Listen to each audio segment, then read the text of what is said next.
Academic Session 2 is titled as Traditional Roots of Northeastern States of India, exploring the history of yogic, tantric, and healing traditions.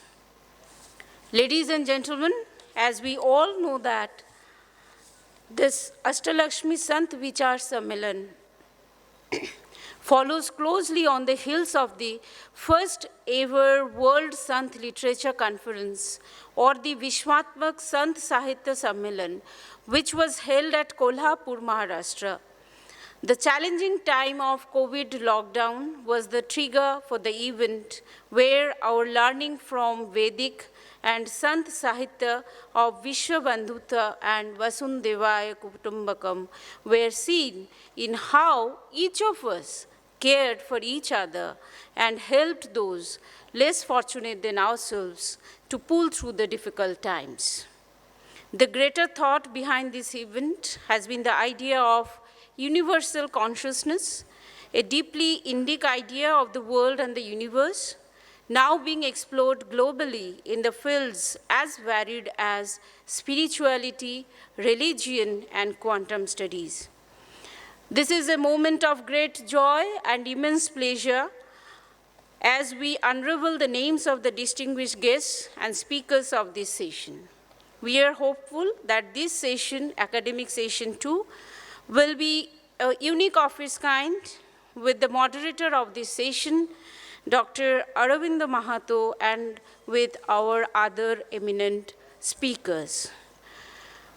I would take this opportunity to introduce to all of you our moderator of this session, Dr. Aurobindo Mahato. Dr. Aurobindo Mahato is the Regional Director of IGNOU, Agartala. Prior to that, Dr. Mahato worked as HOD in charge, Department of Rural Management and Development, Tripura University.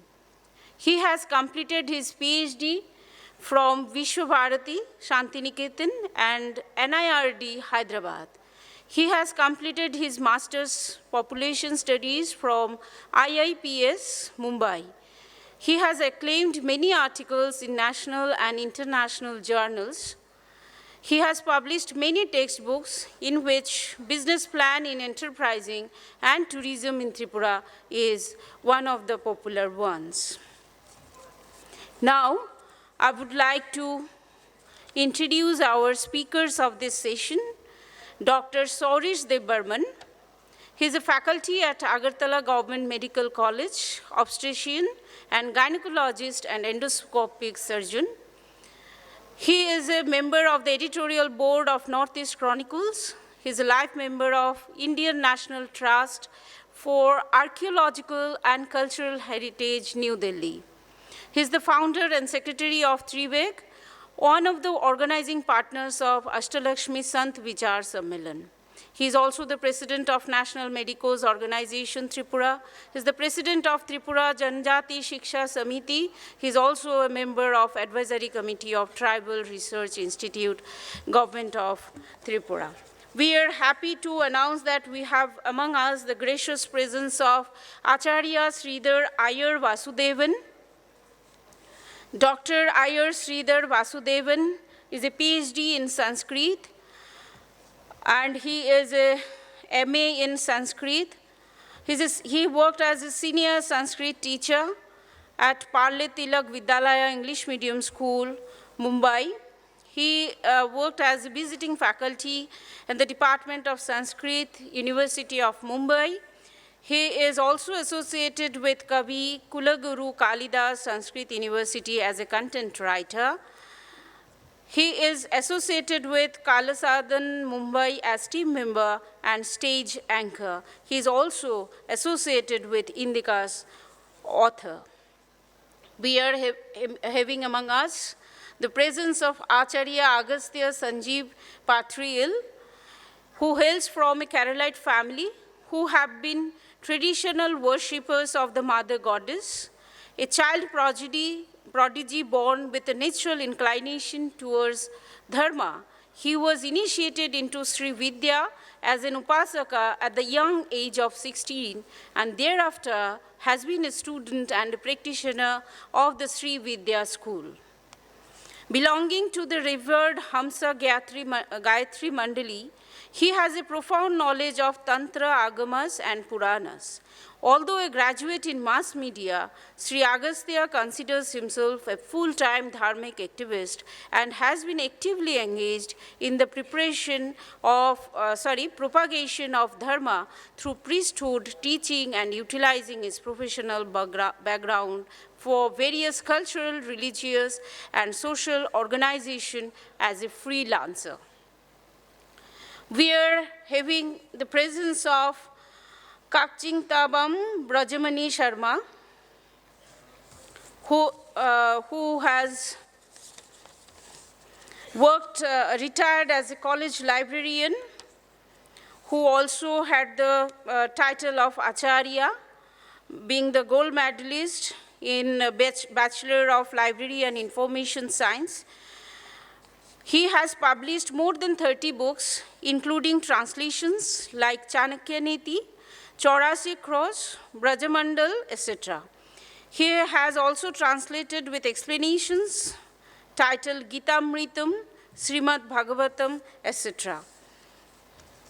We are having the presence of Sri O. Rilando Shalam with us from Jowai, Jayantia Hills District, Meghalaya, who is a retired associate professor of history, KN Government College. He was a former member of Board of Management, Tezpur University. Now he is a member of National Minority Education Cell. He is also a member of Nehu Court, Shillong. He is also working as the president of Saint Rai Joai, custodian of the Niam Tree religion, indigenous faith from 2000 till date. He is also working as the national vice president of My Home India.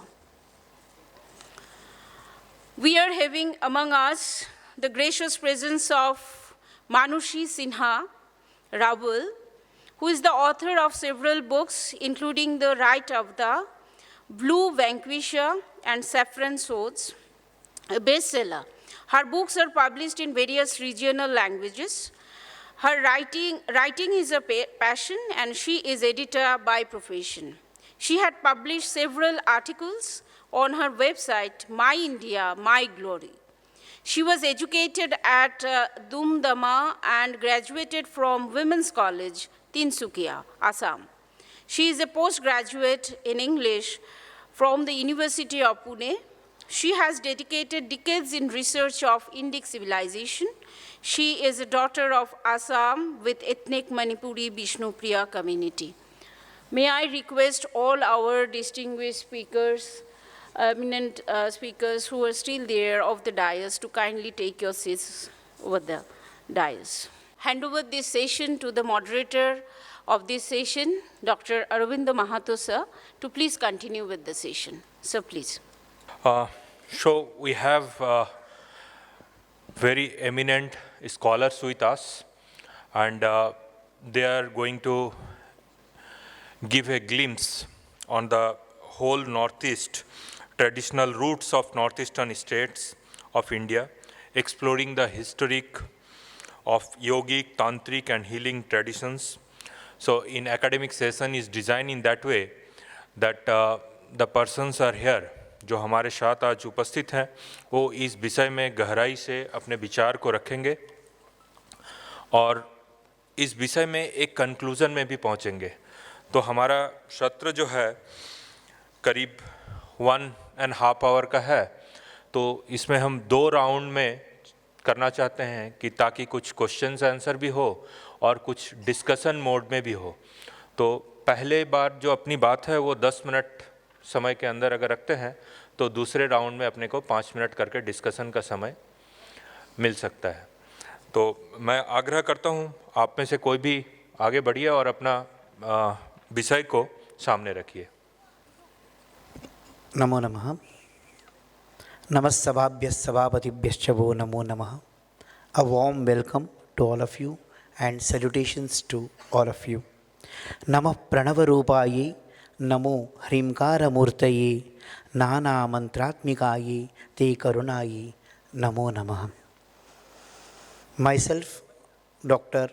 Iyer Sridhar Vasudevan from Mumbai, will be presenting a paper on the tantric traditions of Shakti and Shakti Shakta Peethas of the Northeast. Feel immensely blessed to be here at Tripura, the highest seat of the goddess, revered here as Tripura Sundari by the devotees. The entire Shri Vidya is also known as Sundari Vidya. This itself highlights the spiritual significance and importance of this place. Further, as the Puranas mention that the place of Mahatripurasundari in Shripuram, surrounded by ramparts and vegetation and made inaccessible by the lush flora and fauna, is here in Tripura. At the beginning, let me state that this paper will focus on 3 Shakti Peethas and 1 Shakta Peetha.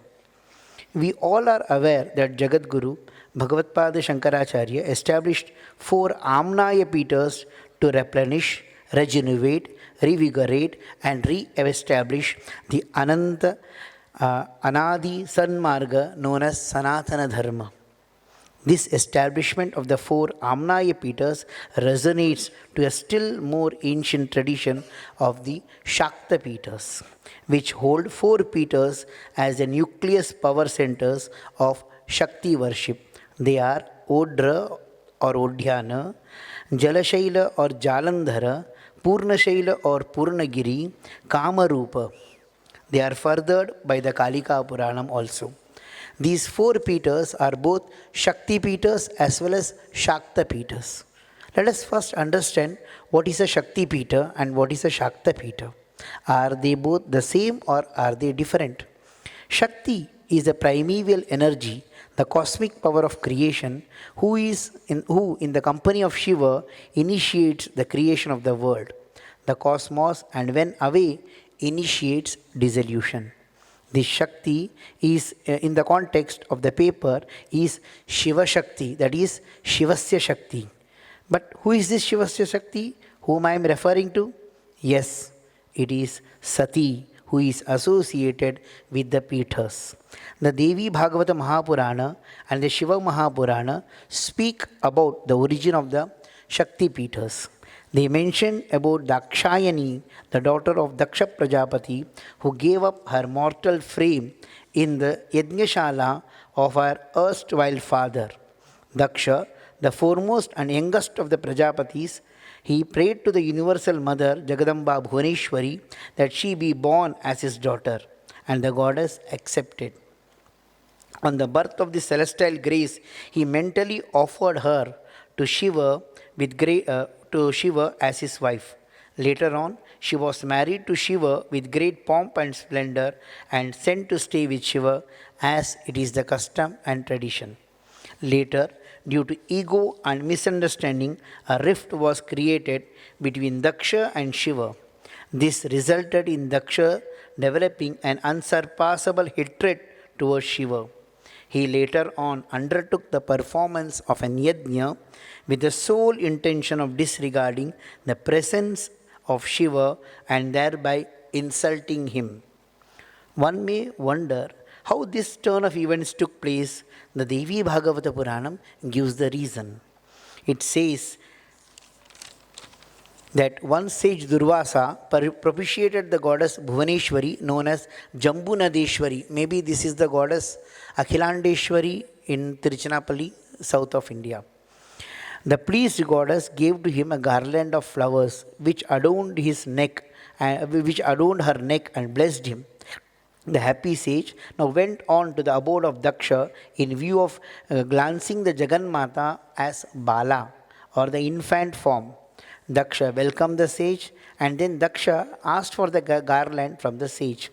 The sage too, having said nothing is unachievable for the devotees of the goddess, gave that garland received from the goddess to Daksha Prajapati. Daksha too accepted it reverentially and placed it And he took it and placed it safely in his bedroom, not the puja room. Later that night, due to the uplifting and intoxicating, pleasant, sweet smell of the flowers, he united with his wife, Pashubhava. This resulted in insult or disregard to the divine gift. Thence onwards, the thinking of Daksha was polluted, and then the climax was the yajna undertaken to disregard and insult Shiva. Sati could not tolerate this and pleaded to Daksha, who turned a deaf ear. The saddened Sati sat in meditation then and there in the Yajna Mandapa and cast her body in Daksha's sacrificial ground. Later, the Yajna was destroyed, and then Shiva picks the lifeless mortal frame of Sati on his shoulders and walks all over the earth, which I believe he must have done with a view that the greatness of the place, Sthana Mahatmya, might revive his Sati back to life. But nothing happened like this. In the meanwhile, Vishnu, on the suggestion from Brahma, cut the lifeless body dangling from the shoulders of Shiva with a view of freeing Shiva from anguish. The severed parts of various sizes fell all over the length and breadth of Bharata Bhumi. Later on, Shiva, overcoming his grief and sorrow, visited these very spaces and sat in meditation, remembering those special moments of togetherness. He undertook meditation, japa and yoga sadhana. Shankaraha teshu sthaneshu virahaturaha kalam ninye nrupashreshta japa dhyana samadhibhi, says the Devi Bhagavata Mahapurana. Thus, the places where the limbs of Sati fell became the abodes of the goddess, who is ever present there. स्थानेषु एतेषु मे मर्त्याः पुरश्चरणादिकर्मिणः तेषां मन्त्राः प्रसिद्ध्यन्ति माया बीजं विशेषतः भजन्ति परया भक्त्या तेषां किञ्चन्न दुर्लभं नित्यं सन्निहिता यत्र निजाङ्गेषु Paramba. These are the Peters or seat, asana pita, asana sthana of Paramba. And just as Nyasa is undertaken by the sadhaka, they are the vital energy power points in the length and breadth of this Bharata Bhumi, Bharata Mata.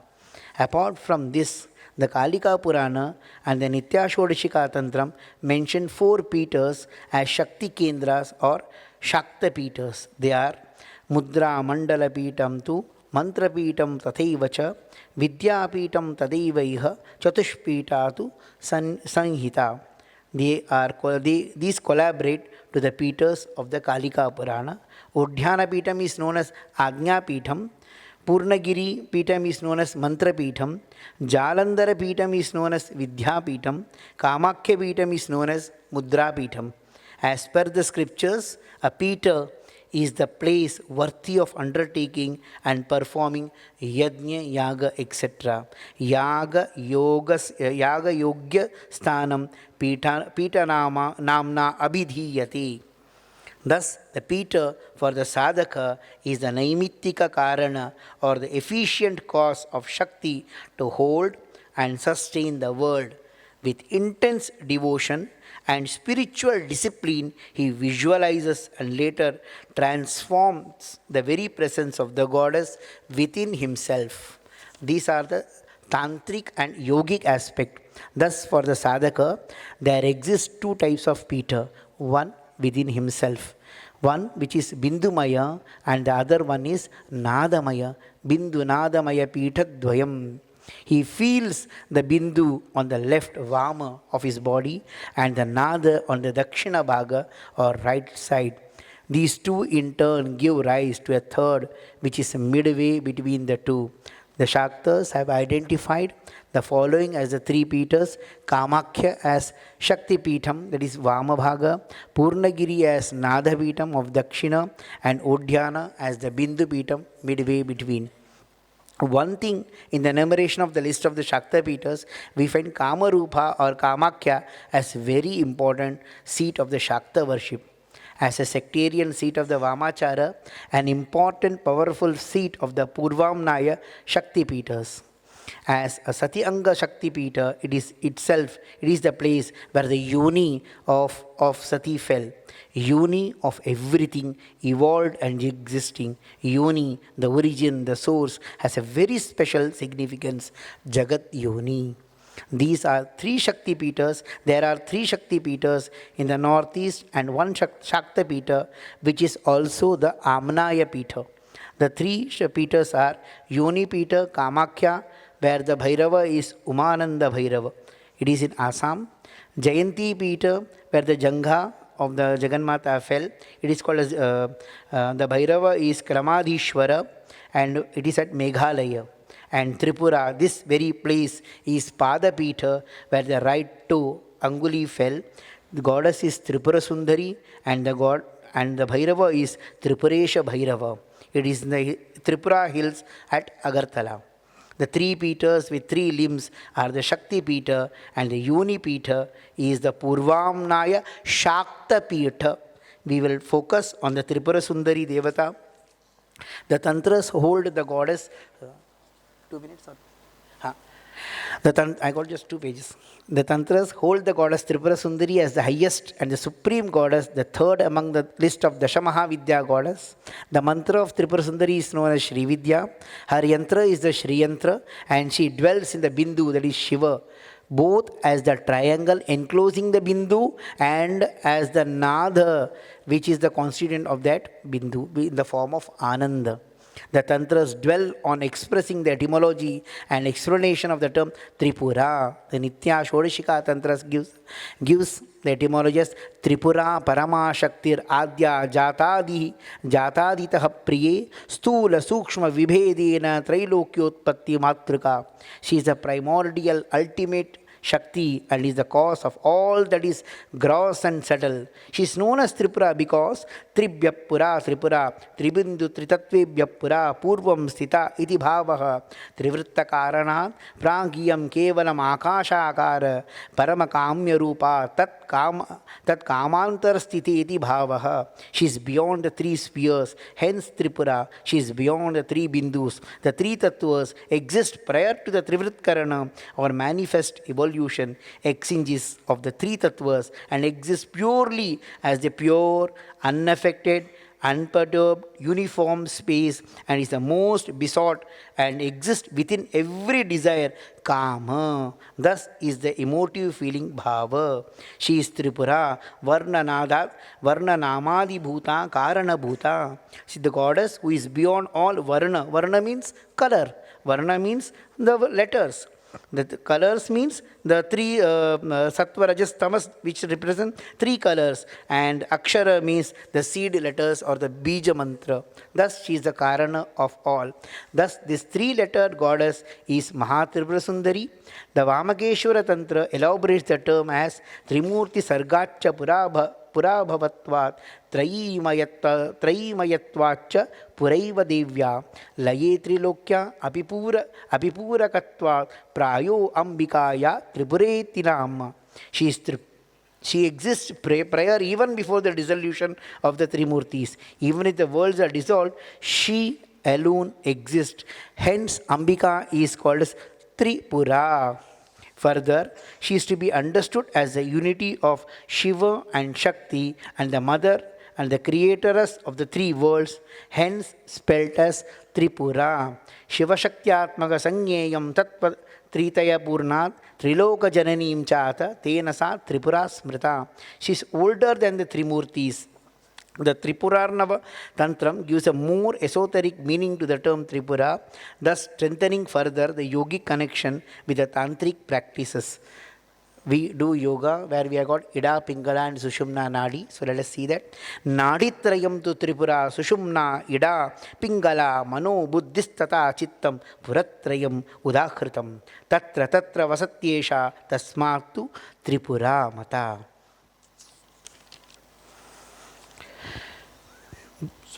She dwells in the 3 cities consisting of Manas, the pure consciousness, Buddhi, the stimulating thought, and Chittam, the reflective thought. Hence, she is Tripura. Incidentally, our Prime Minister referred to the 8 states in the northeast as Ashtalakshmi, reverberating the listing in the Nitya Shodashika Tantra, which mentions the following 8 forms of Mahatripura: Tripura, Tripureshi cha, Sundari Puravasini, Shrimalini cha Siddhamba, to Ashtami Tripurambika. Thus, as already mentioned, the goddess Tripura Sundari plays a vital role in the Purusha, who is explained as Puresha, the one who sleeps in the city or citadel of thought, thinking, and contemplated reflections.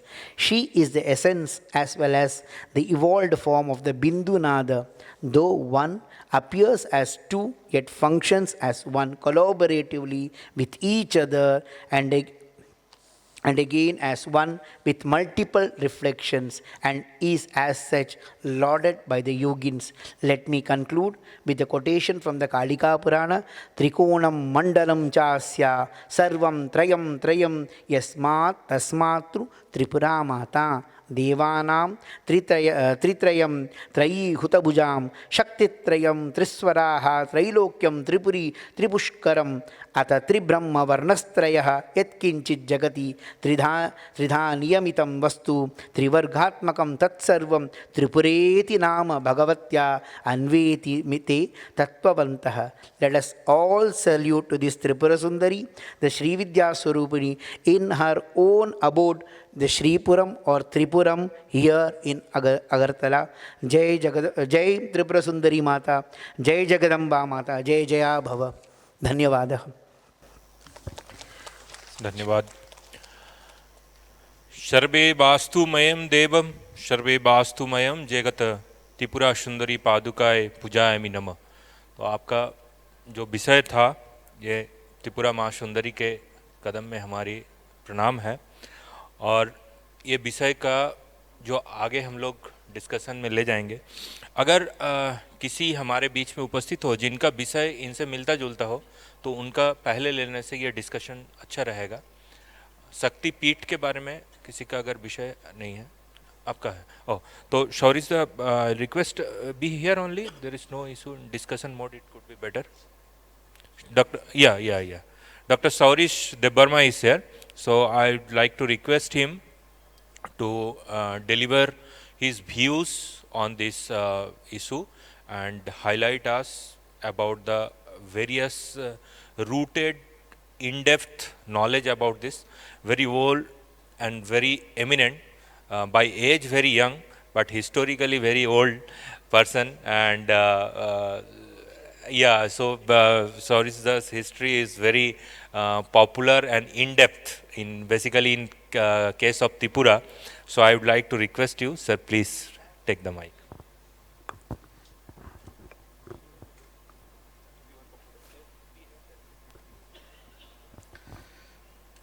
Thank you everyone. धन्यवाद सबको. इस सम्मेलन में उपस्थित मेरे साथ बैठे हुए सारे गण्यमान्य जो व्यक्तिगण हैं और यहाँ पे उपस्थित सारे इंटेलेक्चुअल्स और उपस्थित सभी लोगों को मेरा सादर प्रणाम. और मैं सबको फिर से यहाँ आने के लिए, मेरे राज्य में त्रिपुरा में आने के लिए सबको धन्यवाद देता हूँ, अभिनंदन करता हूँ. मेरा जो अभी विषय है रूट्स, नॉर्थ ईस्ट का रूट्स कहाँ पे है, योगिक तांत्रिक ट्रेडिशंस हीलिंग प्रैक्टिसेस क्या है. तो रूट्स लोगों से होता है, और यहाँ के लोग कहाँ से हैं, कौन है यहाँ के लोग. यहाँ के जो हमारे जो भारतवर्ष के जितने भी पुस्तक हैं पुराने, जैसे कि महाभारत से लेकर और पुराण और तंत्र, सब में ही उत्तर पूर्व भारत के जितने भी इम्पोर्टेंट जगह है और यहाँ पे जो घटना घटी है समग्र भारतवर्ष के दृष्टि से हमेशा बार बार उल्लेख किया गया है. तो यहाँ के लोग पहला जो प्रश्न है मेरा कि यहाँ के लोग कौन हैं. क्या यहाँ के लोग बाहर से आए हैं, कि चाइना से आए हैं, कि साउथ ईस्ट एशिया से आए हैं. भारतवर्ष में का जो हम मैप देखते हैं, प्राचीन मैप वो तो ब्रह्म देश तक फैला हुआ था, मतलब अभी जो म्यांमार जिसको कहते हैं बर्मा तक फैला हुआ था। और श्याम देश भी एक है जिसको अभी हम लोग थाईलैंड जैसे नाम से जानते हैं। तो कालिदास जो है वर्णना करते हैं त्रिपुरा का जो प्राकृतिक सौंदर्य है, इसका वर्णना वो रघुवंशन में करते हैं कि तालिबान श्याम उपकंठे, मतलब ये जो श्याम देश है उसके उपकंठ में त्रिपुरा तो नहीं कहते, वो सुन्न देश है।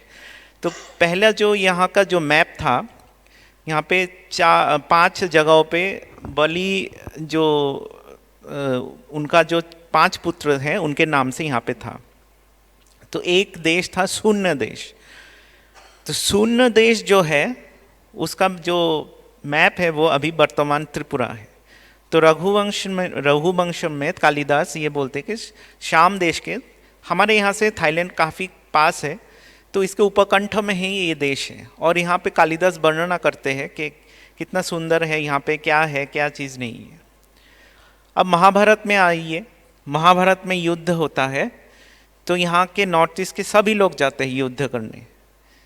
और जितने भी सेनापति हुए कौरव के, उसमें से एक जो अन्यतम सेनापति थे वो थे प्राग ज्योतिषपुर के राजा भगदत्त। तो भगदत्त के जो सेना थे, भगदत्त इसमें श्लोक में है महाभारत के कि भगदत्त उनकी जो सेना है उसमें कौन कौन थे। तो बहुत सारे जातियों का नाम है, बहुत सारे देश का नाम है। बोलते कि उसमें से चीन मतलब चीन के भी सैनिक थे और किरात सैनिक भी थे संग। फिर ग्रीक ट्रेवलर्स के बारे में, जो जैसे कि टॉलेमीज और वो उनका, और भी उसके बाद भी आते हैं कुछ लोग, तो वो जो उनके अकाउंट्स हैं उसमें वो लोग बोलते हैं कि नॉर्थ ईस्ट के, जो यहाँ से नॉर्थ ईस्ट तो उस समय नहीं बोलते थे किराडिया, वो ग्रीक में ऐसे बोले हैं। तो किराडिया क्या है? वही भूमि जहाँ पे किरात लोग रहते हैं। और ये किरात लोग कहाँ पे है भारतवर्ष में? हिमालय के पहाड़ियों में, कश्मीर से लेके पूरा उत्तर पूर्व भारत में किरात लोग यहाँ पे रहते हैं। ये किरात लोग 5वें या 6वें जो हमारे 5th और 6th सेंचुरी में ये भारतवर्ष में भी फैल गए। तो विंध्याचल में भी किरात लोग फैल गए। तो महाभारत के जितने भी श्लोक हैं, वैसे 3 जगहों पे त्रिपुरा का वर्णन है, जैसे कि सभा पर्व में, भीष्म पर्व में और वन पर्व में। वन पर्व में ऐसे कहा जाता है कि इसमें एक श्लोक है जिसमें कर्ण जो पूर्व दिशा में आते हैं, जब युधिष्ठिर और पंच पांडव वन में रहते हैं, उस समय में दुर्योधन ने कर्ण को दायित्व दिया था कि जितने भी देश है सबको जीत के लाओ। तो कर्ण जब पूर्व दिशा में आते हैं तब जो देश वो जीतते हैं उसमें एक त्रिपुरा है, प्राग ज्योतिषपुर है, मणिपुर है। मणिपुर को मणिपुर नहीं बोलते थे, उसमें मेकल बोला गया है। तो इसमें थोड़ा सा बाद में लोगों ने इसमें वितर्क कर दिया कि मेकल ये मणिपुर नहीं है, तो ये ऐसे करके। लेकिन यहाँ पे जो नॉर्थ ईस्ट के लोकल ट्रेडिशन है, जैसे आसाम में और त्रिपुरा में, त्रिपुरी लोग मणिपुरी को मेखली कहते हैं, आसाम में भी मेखली कहते हैं। यहाँ पे अगरतला से 10 किलोमीटर दूर एक जगह है, उसका नाम ही है मेखलीपारा, इसलिए क्योंकि मणिपुर के जो एक पहले वैष्णव महाराज, वो जब त्रिपुरा में आए थे तो वो वहाँ पे बहुत सारे मणिपुरी एक साथ आए थे, तो उनको वहाँ पे बसाया गया था, इसीलिए उस जगह का नाम मेखलीपारा है। तो मेकल और मेखली एक ही आसपास के शब्द है। तो महाभारत में जो मेकल है वो मणिपुर ही है। इसमें भी संतुष्ट नहीं हुए तो पुराण में देख लेते हैं, भविष्य पुराण में तो पूरा नाम लेके बोला गया है कि यहाँ के जो देश कौन से हैं। उसमें जयंतिया है, मणिपुर है, त्रिपुरा है, ऐसे जितने भी उत्तर पूर्व भारत के प्राचीन सब जनपद है, सबका नाम भविष्य पुराण में लिया गया है। भविष्य पुराण के ब्रह्मखंड में ये सारा नाम लिया गया है। और जब युद्ध कुरुक्षेत्र युद्ध खत्म हुआ तो जब एक यज्ञ किया युधिष्ठिर ने, राजसूय यज्ञ, तो उसमें सारे भारतवर्ष के सब राजाओं को उस यज्ञ में बुलाया गया। तो त्रिपुरा के उस समय के राजा थे त्रिलोचन, वो भी उस यज्ञ में गए थे। और ये हमारे जो रॉयल क्रॉनिकल्स है संस्कृत और बांग्ला दोनों में, तो उसमें इसका उल्लेख है। तो जो रॉयल क्रॉनिकल में है तो उसमें महाभारत के कुछ श्लोक्स भी हैं जिसमें बोला गया है कि लोहित नदी के दोनों तरफ, उत्तर और पूर्व भाग में, उत्तर और दक्षिण भाग के लोहित नदी मतलब अभी जो ब्रह्मपुत्र नदी, और जो जहाँ पे सूर्य उगता है, मतलब हिमालय में उत्तर पूर्व भारत में ही सबसे पहले सूर्य उगता है भारत में, तो जहाँ पे सबसे पहले सूर्य उगता है, लोहित नदी के दोनों तरफ से जितने भी लोग थे, राजा थे, वो लोग सब भेंट लेके युधिष्ठिर के दरबार में गए थे। और ये महाभारत में बहुत सुंदर करके श्लोक है, क्या क्या लेके गए थे युधिष्ठिर के लिए वो भी वर्णना है। जैसे कि चंदन लेके गए थे, अगरू लेके गए थे। अगरू एक सेंट होता है, जो प्लांट सेंट होता है, वो लेके गए थे। फिर हाथी के दांत लेके गए थे। यहाँ पे जो मिलता है बनज उपज, जो जैसे कि बहुत सुंदर सुंदर चीज़ें मिलते हैं यहाँ के बनों में उत्तर पूर्व भारत में, वो सब चीज़ें लेके गए। तो वो बहुत सुंदर तरीके से महाभारत के उसमें लिखा हुआ है। तो इसका मतलब ये है कि यहाँ के लोग भारतवर्ष के साथ बहुत पहले से ही जुड़े हुए, ये ऐसा कुछ नहीं है कि मेनलैंड इंडिया है तो उनके साथ इनका जुड़ाव नहीं था, ऐसा नहीं है। बाद में शायद वर्तमान में ऐसा कम दिखा, ऐसे लग रहा है कि नहीं है, लेकिन हज़ारों सालों से नॉर्थ ईस्ट के लोगों के साथ और भारत में कोई अंतर नहीं था, एक ही थे, सब एक ही संस्कृति के ही थे। तो त्रिपुरा जो नाम है इसको लेके भी बहुत वितर्क है। ये त्रिपुरा नाम कैसे आया है? जो हमारे जो रॉयल क्रॉनिकल है उसमें बोलते हैं कि यहाँ पे त्रिपुर नाम का एक राजा था जो बहुत ही पराक्रमी था लेकिन बहुत दुष्ट भी था, जिसने यहाँ पे धर्म का स्थापन नहीं होने दिया। तो यहाँ के लोग बहुत परेशान थे, तो उन्होंने शिव जी के पास आराधना की कि इनसे हमारा रक्षा करो। तो शिव ने त्रिपुर का वध किया और वध करने के बाद उनका पुत्र त्रिलोचन जन्म हुआ, जिनका सुख्याति इतनी थी कि युधिष्ठिर ने भी उनको निमंत्रण दिया था अपने राजसूय यज्ञ में जाने के लिए। और ऐसे बोला जाता है कि त्रिपुर अपने नाम के अनुसार इस राज्य का नाम त्रिपुरा रखा है। लेकिन इसमें कुछ मत विभेद है, जैसे कि यहाँ पे जो रॉयल डायनेस्टी है वो ये जजाति नाम के जो राजा थे, पौराणिक राजा, उनके पुत्र द्रुहु के वंशज कहते हैं। और द्रुहु ने जब अपना पिता के राज्य से बाहर निकले, क्योंकि उनको जजाति ने, आप सबको पता वो कहानी मालूम ही होगा शायद, जजाति ने द्रुहु और अपने चारों पुत्रों को अपना उनको जो बीमारी थी उनको लेने को बोला। उनका जो जराग्रस्त हो गए थे, वृद्ध हो गए थे, तो बोले कि नहीं आप ले लो। तो कोई भी पुत्र राजी नहीं हुआ था, सिर्फ पुरु ही राजी हुआ था। तो उनको सारा राज्य और संपत्ति द्रुहु ने जजाति ने उनको दे दिया, और बाकी सारे 4 पुत्रों को बोला कि बाहर तुमको अपने राज्य से निकल जाओ और अपना स्थान खुद ढूंढ लो। तो ऐसे ही करते करते द्रुहु दक्षिण पूर्व के तरफ आते आते सुंदरवन, जो अभी पश्चिम बंगाल में है, वहाँ पे कपिल मुनि का आश्रम में आके पहुँचे। तो कपिल मुनि का मंदिर अभी भी वहीं पे है। गंगा सागर मेला होता है, उसमें कपिल मुनि का मंदिर ऊपर उठ के आते हैं। और बाद में जब बाकी साल में ऐसे बोलते हैं कि मंदिर पानी के समुद्र के नीचे रहता है। तो कपिल मुनि ने उनको आशीर्वाद किया, बोले तो आप यहाँ पे आपका राज्य का स्थापन करो और आपका राज्य का नामकरण करो। तो द्रुहु ने अपने पिता के राज्य के नाम को स्मरण करते हुए अपना एक राज्य बनाया उसका नाम था त्रिवेग। तो त्रिवेणी संगम उनका राज्य था। तो त्रिवेणी संगम जो अभी इलाहाबाद में है, जिसको अभी प्रयागराज नामकरण भी किया है, उसका और एक नाम था प्रतिष्ठानपुर। वहाँ से निकलते हुए वो कपिल मुनि के आश्रम में जब आए तो उन्होंने उनको आशीर्वाद किया और बोला कि त्रिवेग नगरिंग शुभाम, यहाँ पे आपका राज्य स्थापन करो। तो त्रिवेणी जो उनका राज्य था, उनका स्मरण करते हुए उन्होंने त्रिवेग राज्य स्थापन किया। तो कुछ कुछ लोगों का कहना है कि त्रिवेग नाम का बदल के अपभ्रंश होके ये त्रिपुरा राज्य गठन हुआ। अब आप अभी जो मेरे पहले बोल के गए बहुत सुंदर बोले हैं, जो हमारे जो साहित्य है पौराणिक और वैष्णव साहित्य, उसमें 3 स्टेट का बात बोला गया है, जागृत, सुप्त, सुषुप्ति। तो त्रिपुरा तंत्र नाम का भी एक तंत्र है। बोलते हैं कि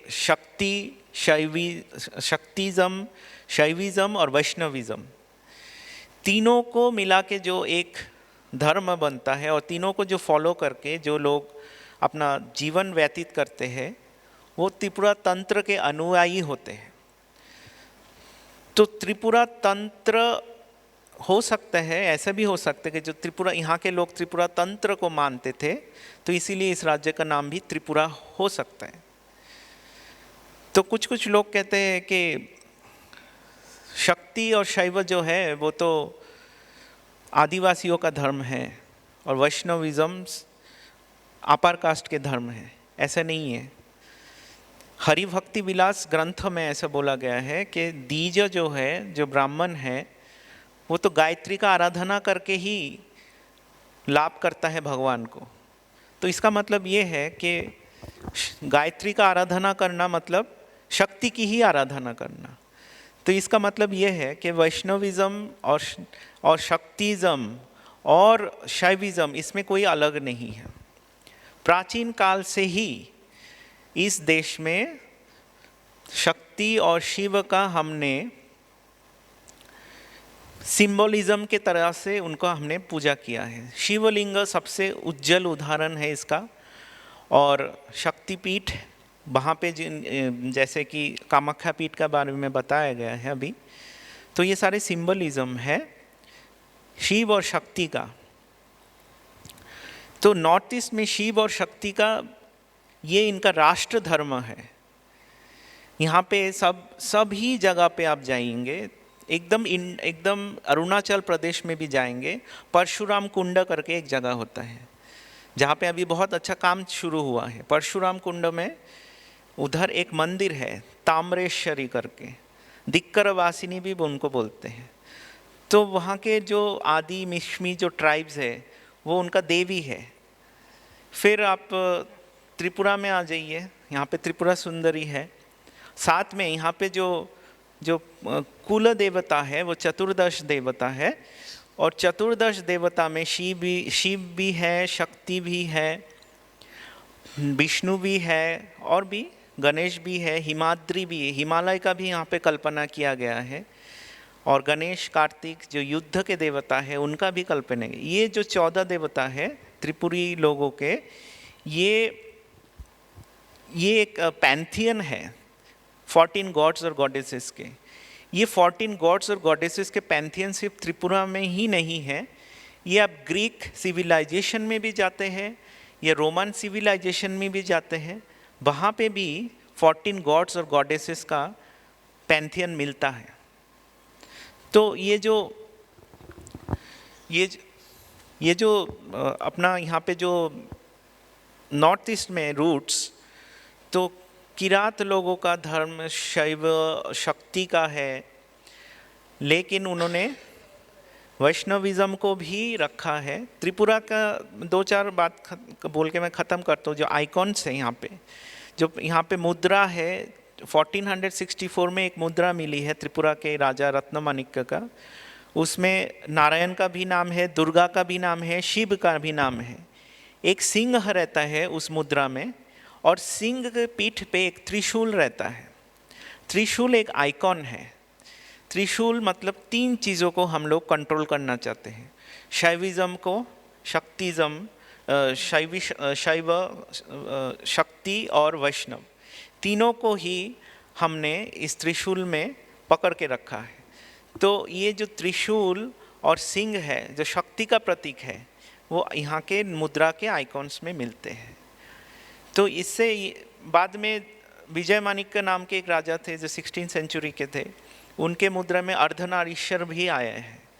तो इससे पता चलता है कि यहाँ के लोगों के मन में शिव और शक्ति और जो बाद में वैष्णविज्म भी यहाँ पे काफ़ी प्रसार हुआ, सभी तीनों धर्मों को, तीनों धर्म मतलब हिंदू धर्म के 3 रूप को लेके यहाँ पे लोग बहुत अच्छे से गए हैं, उनको लेके आगे भी बढ़े हैं। यहाँ के समाज में जो जिनको जनजाति समाज कहते हैं, उनके समाज में ऐसा नहीं है कि वो अलग थलग है, वो उनके घर में रामायण, महाभारत, गीता तीनों ही पाठ होते हैं। तो काफ़ी पुराना संस्कृति है जो उत्तर पूर्व भारत में त्रिपुरा में ऐसे देखने को मिलता है। ऐसे पता चलता है यहाँ के संस्कृति भारतवर्ष की संस्कृति से अलग नहीं है। धन्यवाद। बहुत बहुत धन्यवाद। शौरिश जी ने सही मायने में इसकी इन डेप्थ सोचने पे मजबूर किया है। और एक रिसेंट डेटा इस पे पब्लिश हुआ है कि रेवेन्यू डिपार्टमेंट, जब त्रिपुरा में राजा का समय था उस समय का रेवेन्यू का अगर डेटा देखेंगे तो उस रेवेन्यू में यही सारे रिसोर्सेस का उल्लेख होता है।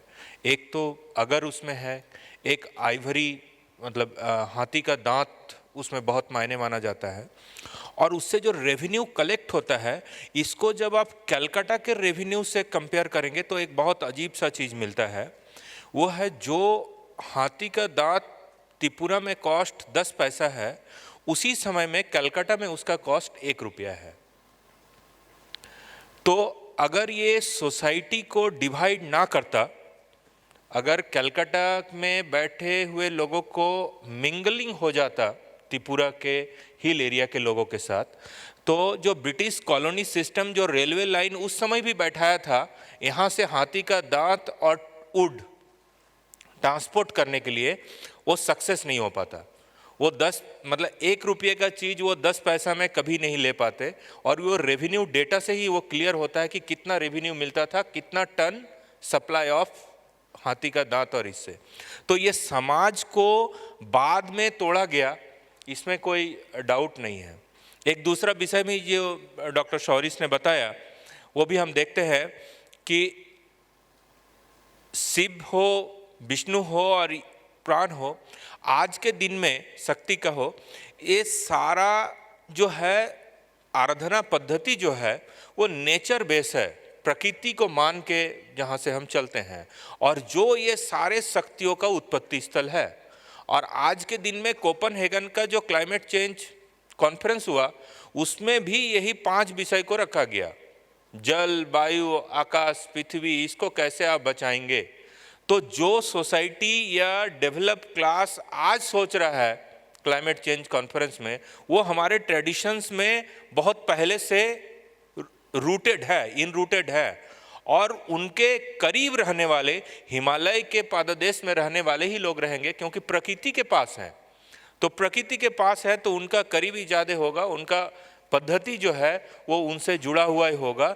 और आगे जैसे चलते जाएंगे इनमें थोड़ा थोड़ा बदलाव आते गया, प्रकृति का रूपांतरण करते गए हम, रिसोर्सेस का मेटलिक चेंज जिसको कहते हैं, शेप और फॉर्मेशन का चेंज करते गए, तो वो अलग अलग धारा बहता गया। तो बहुत अच्छा है अपने विषय को रखा। अब मैं आग्रह करूँगा अपने दूसरे किसी वक्ता से, प्लीज़। थोड़ा समय कम है, आप यहाँ से बोलेंगे तो हमें ज़्यादा अच्छा होगा। डिस्कशन मोड में लीजिए। हेलो। अनुत्तर महासंवित् श्रोतः स्वच्छंदसारिणे अमृतेशानंदनाथाय शिवाय गुरवे नमः। Namaskaram, pranam to all my dear Atma Bandhus present here. The medium of my discussion or my, बातचीत जो मैं करूँगा, it would be Hindi as well as English. So, apart that, I won't be speaking as a scholar. I'm not. I would rather speak as a practitioner or a sadhaka or a devotee. As you all may be knowing by the introduction given by the ma'am there, that I'm Agastya Sanjeev from Mumbai. My roots are from Kerala. You all may be knowing that Kerala is called as Parshurama Bhumi. From Mangalapuram up to Kanyakumari, it was called as Parshurama Bhumi. And surprisingly, I came to know that there is a Parshurama Kund in Arunachala Pradesh. So it is a divine grace of Jagannatha that how things are connected. Something very peculiar about Tantra, my topic will be comparative study between the Kerala Tantra as well as the Asami Tantra, especially focusing on Kamakhya. In between, अगर आपको लगे कि ये देवी महात्म्य बन रहा है जहाँ पर देवी का वर्णन ज़्यादा हो रहा है, क्षमा चाहता हूँ. That would be because of my ignorant family devotion. It should be like पारंपरिक भक्ति देवी के तरफ. तो तंत्र के जो स्कूल है, 3 बेसिक स्कूल, कश्मीर तंत्र, Bengal and Kerala. Among these 3 schools of Tantra, Kashmir Tantra and Bengal Tantra are basically, I would say, unadulterated. It is as it is. Whereas when you come to Kerala Tantra, where I belong to, it has a strong Vedic influence because of Jagadguru Adi Shankaracharya. Something which I have observed very peculiar is that the Tantra which is followed here, as in Kamakhya, even today at this point, it is getting a bit modified. That's the truth, that's the reality.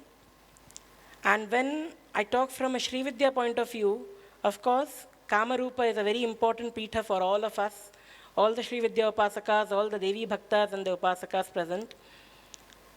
Not just because it is a Yoni Pitha, primarily because the word Yoni comes there. There is a saying that Sarvam Yonimayam Jagat. We believe in Sri Vidya Upasana, in the Kaula Sampradaya, we believe the whole world, पूरा जो ब्रह्मांड है, ये माता के योनि से निकला है और ये माता के जिह्वा के थ्रू उनके अंदर चला जाएगा. इसका उल्लेख आपको मिलेगा काली स्तव में, जिसमें लिखा जाता है कि जब महाप्रलय आता है तब पराशक्ति, वहाँ पर मैं नाम मेंशन नहीं कर रहा हूँ, शी में भी दक्षिणा काली, शी में भी त्रिपुरा सुंदरी, जस्ट पराशक्ति, उनके जो पुत्र है भैरव या Mahakal, he will swallow everything. Later on, Devi will swallow him. This also signifies what I mentioned, that the world comes from the yoni and goes to her mouth. Something, a very peculiar thing which you all may be not knowing, in Assam you all have Kamakhya. In the same way in Kerala, we have a Devi called as Chenganur Bhagavati. By any ways, it cannot be ever proven that Chenganur Bhagavati is, or the temple is as old as Kamakhya. So this is something which has traveled from Kamakhya down to Kerala. Where Kamakhya bleeds once in a year, Ambubachi, Chenganur Bhagavati used to bleed every month. Those days when Travancore Maharaja was there. Every month the same system used to be followed. The 5 days, temple would be closed. 6th day would be Prasada Shuddhi. Evening, Astra Kalasha Puja. And the next day, Arat Mahotsava. Many other things which are very much closely connected to Assam, I can say that Kamakhya being just Shakti, we cannot ever disagree that she is Parashakti Mahakali herself. And even if you consider her to be Tripura Sundari, there is no problem. The Yogini Tantram states, Kali tu duvidha proktaha, Krishna rakta prabhedata, Krishna tu dakshina prokta, rakta tu sundari mata. Mother Goddess Bhadrakali or Mahakali or Dakshinakali, whatever you call, she is the one who will remove you. आपको हर विपदा से निकालेगी वो माँ. जब वो दक्षिणा काली, Krishna tu Dakshina Prokta, jab wo Krishna Varna, Shyama Varna, blackish blue, in that color, she is in a regenerative mode. She'll swallow things. I won't use the word destruction. Sanatana Dharma, I don't think there is anything called as destruction. We always have regeneration. And when she's red in color, Rakta tu Sundari Mata, she's in a creative mood. She's Tripura Sundari of Tripura. So if there is a statement which I pass that Tripura Sundari and Kamakhya are one and the same, just two different parts are worshipped there, it is absolutely right. Parashakti, from the feet up to her hair, everything is divine. The Devi Vaibhava Ashcharya Stotram, it becomes with a very different description. But by the time they talk about everything, they talk about her nails, about her hair, about the chin, about the lips, about the yoni, but at last, the last name in Devi Vaibhava Ashcharya Stotra is Shrimat Charana Vaibhava. Instead of focusing on everything, she was so Virata Rupa, the Siddhas, the Devatas, Ananda Bhairava Rishi, the Rishi for this stotra is Ananda Bhairava. He decided to focus on the feet of Parashakti because that is a source of moksha. With that context, we can say we are in the land of moksham. The Devi's Padanguli is here. हम ऐसे स्थान पर हैं जहाँ पर आने से ही आपको मोक्ष प्राप्त होगा. सनातन धर्म में फल से वंचित कोई नहीं रहेगा. फल हर किसी का अधिकार है. एक दंडी सन्यासी जो है वो अग्नि को छू नहीं सकता. इसका मतलब ये नहीं कि वो पका हुआ खाना नहीं खा सकता है. आप कर्म करो ना करो, दैट्स अ डिफरेंट स्टोरी. फल से आप वंचित नहीं रहोगे. अभी मैं कुछ बोलूं कुछ नहीं बोलूं, सही बोलूं गलत बोलूं, वो जो छोटा सा सम्मान चिन्ह है वो जरूर मुझे मिलेगा, बिकॉज वही फल है. एट अ लाइटर नोट, इसके अलावा जब मैं कामाख्या के बारे में पढ़ रहा था, there is something called as, please correct my error if I say the pronunciation is wrong, Deodhani. This is something we have also in Kerala called as Velichappad, where an oracle becomes a source of communication between the devata, the priest and the people, DPP, wherein that person who is having that trance, he becomes a source of communication. If the devata is happy or not, if the devata is tripta or not. So when you are in the land of Tripura, you are getting moksha. When you are in Assam, you are at the sthan of creation. Kalika Purana and Yogini Tantram are the best gift for all the Shaktas. Kalika Puran declares clearly that Sarvam Yonimayam Jagat. Saying something and declaration are two different things. इसके अलावा बहुत सारे तांत्रिक विधान है जो आसाम में किए जाते हैं और जो केरला में किए जाते हैं, उनमें समांतर भी है and भेद भी है. Kerala Tantram is bit modified, I would say too much modified, too much Vedic in nature because of many other things which I have seen there. Something which I support very openly is also Bali Pratha.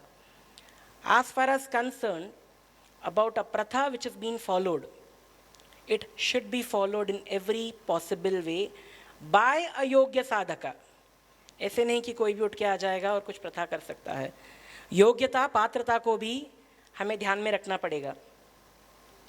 Kerala में आप जाओगे, वहाँ पर आपको बलि नहीं मिलेगा कहीं. जो होता था कुरम्बकाव में वो भी बंद हो गया. वही जब मैंने आसाम में देखा, कामाख्या में, मुझे एक समाधान था वहाँ पर कि बलि चल रहा है. दुख यह भी था कि वो मर रहे हैं.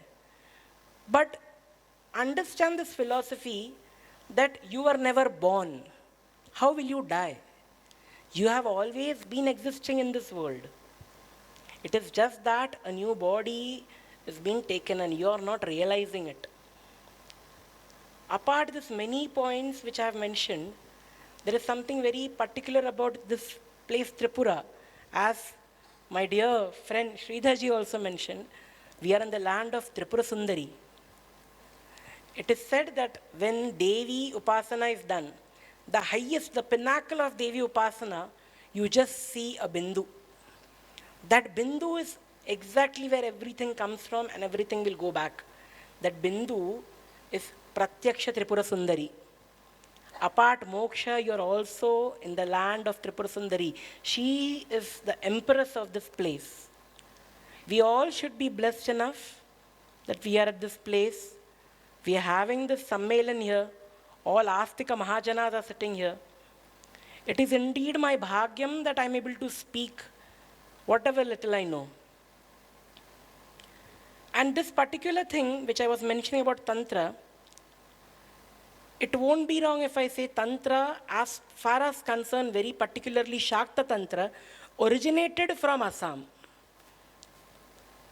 It started all the way from Assam, then it has been going throughout the Bharatavarsha. As we say, Shaivism, which is very popular in two tips of Bharata. One is Kashmir, another is down towards south. In Kashmir, it is Kashmiri Shaivism, and down towards south, we have Myanmars. The question comes is how they traveled.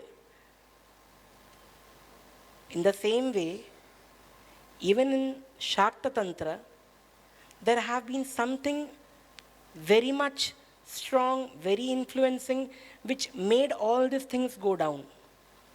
And that particular thing is nothing else but the rishis, the munis, and all you Astik Mahajanas. Please never consider yourself to be someone as less than a great Astika. We as human beings, we as sadhakas, bhakta, devotee, Astikas, we have also contributed a lot towards this propagation of dharma, and we should continue to do it. Such Sammelana which is organized, it is nothing less than a blessing to all of us present here. We get to speak, we get to share our thoughts. That indeed is a blessing. So, apart all these things, there is one thing very peculiar also, that Parashurama Kunda. The story, when I came to know about the story of Parashurama Kunda, I could take back it to a place called as Saundatti in Karnataka. It is said that Parashurama killed his mother Renuka with his axe, with the Parashu, on the order of Jamadagni, his father. But when his father asked that what boon do you want in return of this act, that you obeyed my order, Parashurama said, I want my mother back. And that was granted, tathastu. Somehow, the axe got stuck in his hand because of this grave sin, Matruhatya. On the order of Lalita Mahatripura Sundari, there are two Bhedas. Some people say Lalita, some people say Dattatreya. Both are equally Guru, Tulya for Parashurama. So, someone said that go, there is a Kunda in Arunachal Pradesh, near Lohita. Wash your hands, do tapas there, and you'll be freed of this sin. That is exactly what happened. And then onwards, the place came to be known as Parashurama Kunda.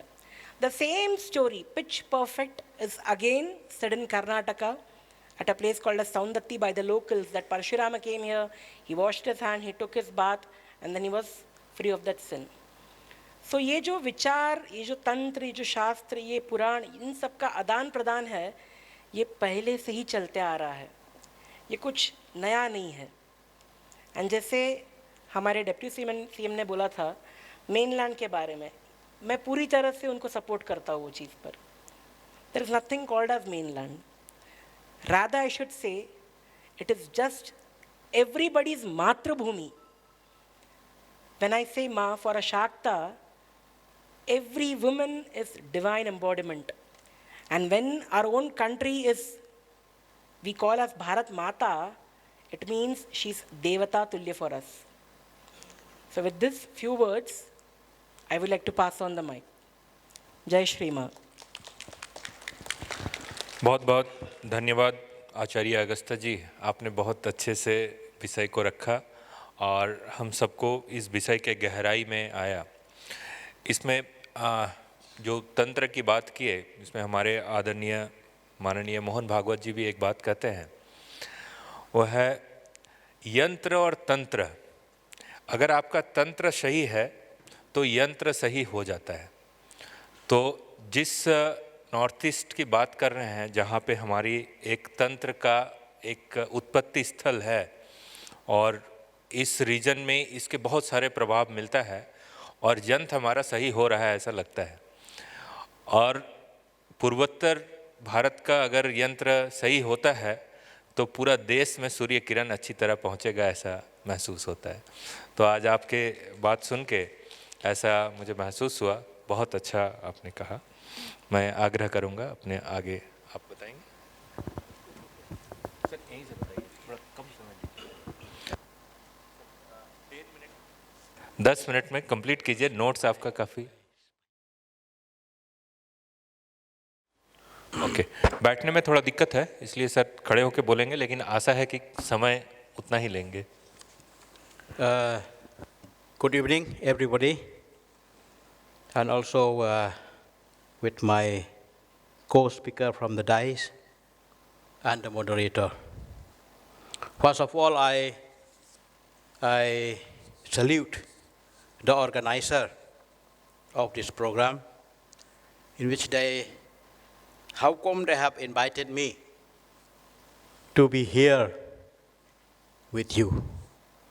But when I got a call from the Honorable Deputy Chief Minister and the Chief Minister, and also with a messenger in my house, then my principle is I cannot say no. So today I am here, and also it is the first time that I land in your beautiful state, Tripura. I belong to Jowai, Jainti Hills. That is the road you go to Tripura via my hometown and my district. So the subject or the topic which I am going to present here today is the root and the traditional belief of the indigenous faith in our Meghalaya. That is belong to the two tribes, Khasi and Jaintia. This is according to our belief, that the root of indigenous faith is, we believe that at the time when there is no right, there is no education, since the time immemorial, it continue our tradition and practice from mouth to mouth, from person to person, from generation to generation. But it continue that process when, according to our belief, our God is Uttare Kirat, our supreme God. But according to the information which I have gone through, my experience as a lecturer, as an associate professor for 33 years in the college, I have met so many misunderstood among the scholars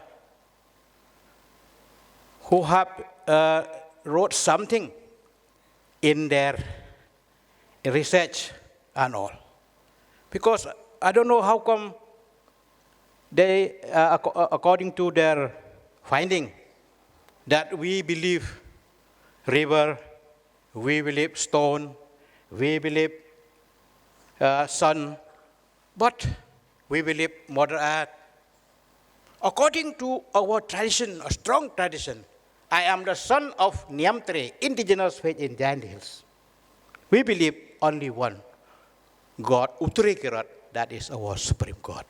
But we respect, we preserve Mother Earth, we preserve, we respect the sun, the river, and all. Because sometime in our prayer, we need their protection for us. But when Uttare Kirat part the 16 hot, according to our belief, there are 16 hot That means 16 glands. He put 9 hearts with him, and the 7th heart is in the art, our mother art. We live.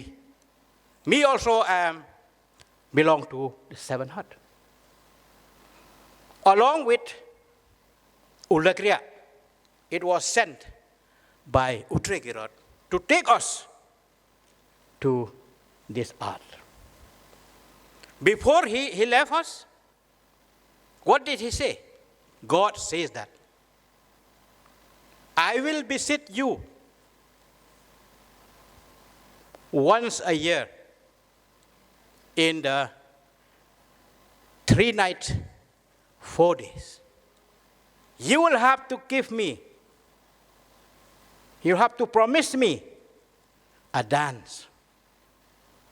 That is one of the beautiful religious festival we practice in our Panar people. That is Bedeng Klam. The meaning of Bedeng Klam is to drive away plague. That is the promise. So, we perform, we continue this process. 1,000 and 1,000 years until the 17th century, when the British encroached into our motherland, India, then it comes to our hill area. In the 1824, 25, what is the problem? The problem we face, because at the time, no one Christian in our land, except Hindu and some Muslim, because at the time is United India. It is from Jaindipur, from Bangladesh, and from Dhaka. Because last 1 month back, one of my friends has sent me one photograph from Dauki site, War Jaintia. One structure of Hindu structure. It is here in my mobile. It seems that there is a footprint of Hindu in that area, but not in my town. Not in my town. But the practice of that festival, as I have said, that God sent us here along with the festival. Not only one festival, there are 3 important festivals. It has a connectivity with agriculture, like the other people in India. One festival is Chhat Sukra festival. It's performed by the female before the sowing. And male also is there to support the female. And then the major festival is Bedeng Kram festival. It was participate only a male member. Because why? Female, they have to prepare everything at home for the family. For the family. Then it has an important role also to perform a ceremony at home, to prepare and offering food to our ancestral.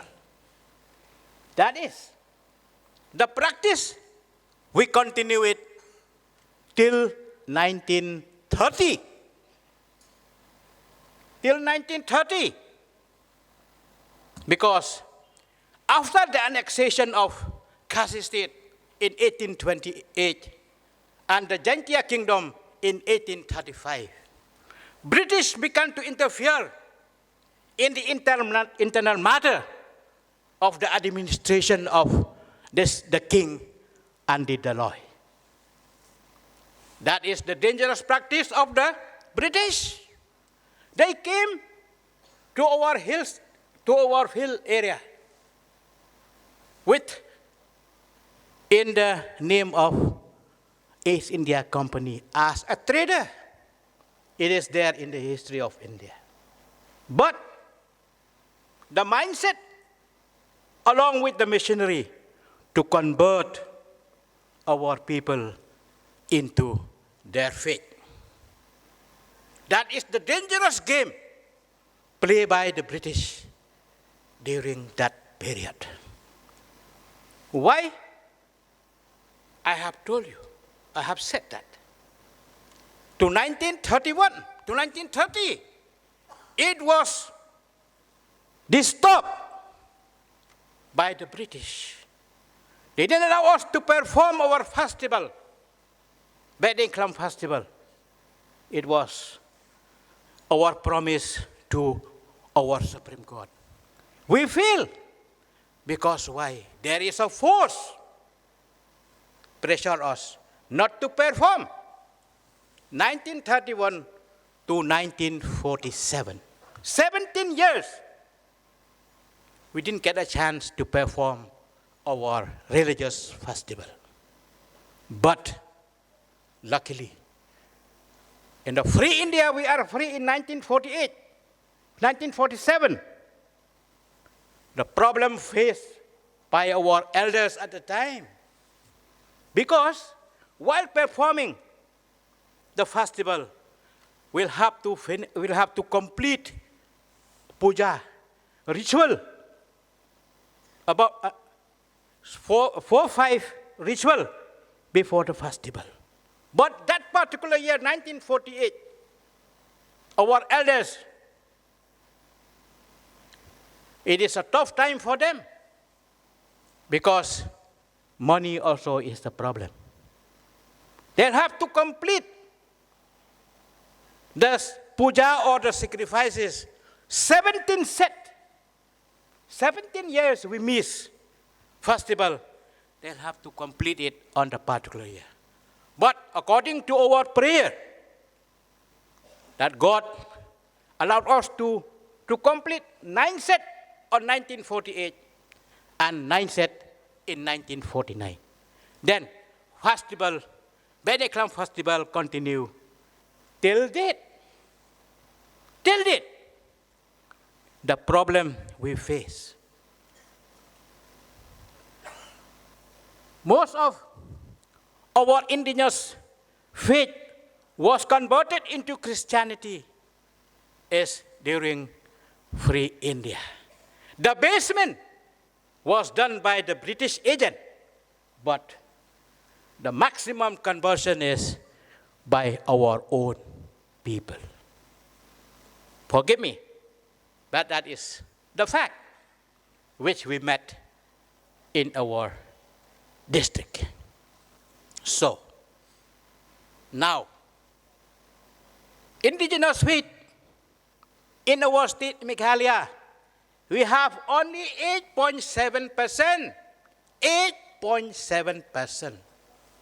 Before the coming of British, no Christian is there except our friend, Hindu and somehow Muslim.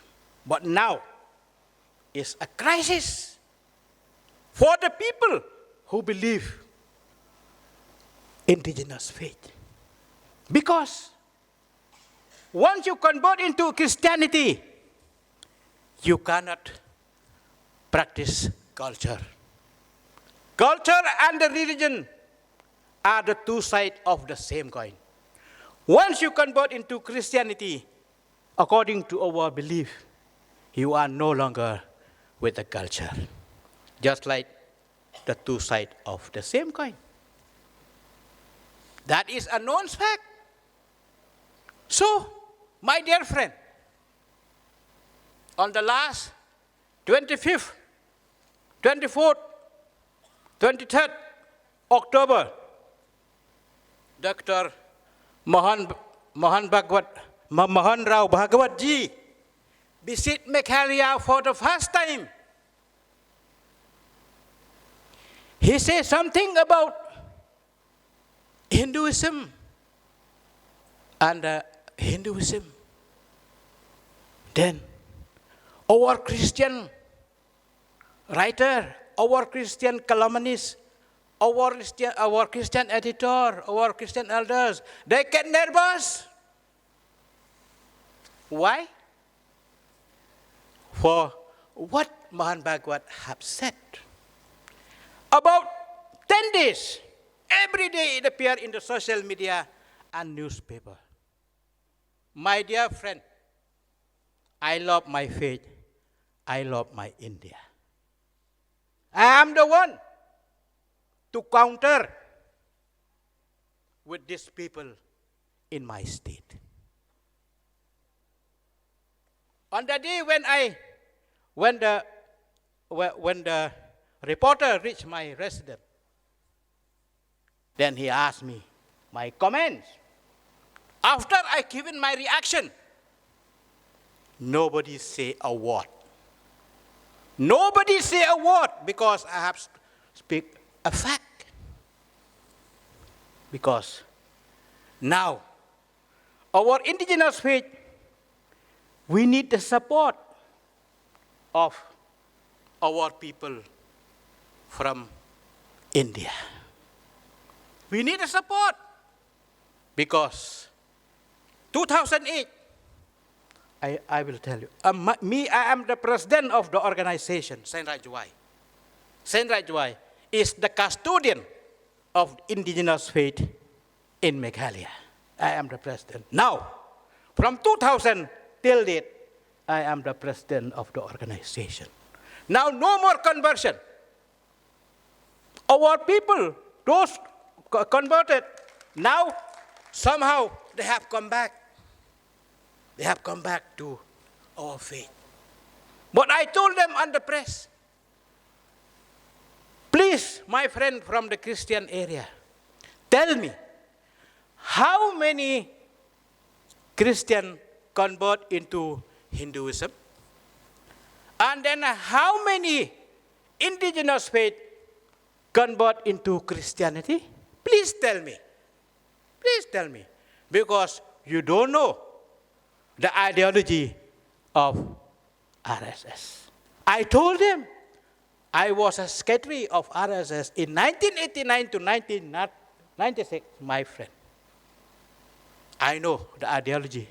Because you Christian, you remain as a Christian. You Hindu, you remain as a Hindu. You Niamtre, you remain as a Niamtre. No more conversion. If you come back at your own, come back. Because Hinduism is, according to my knowledge, is by birth. Then, it reached to the office of Mahan Bhagavat because I am the one to counter for that. My friend, our organization, Sankasi and Sainraj, we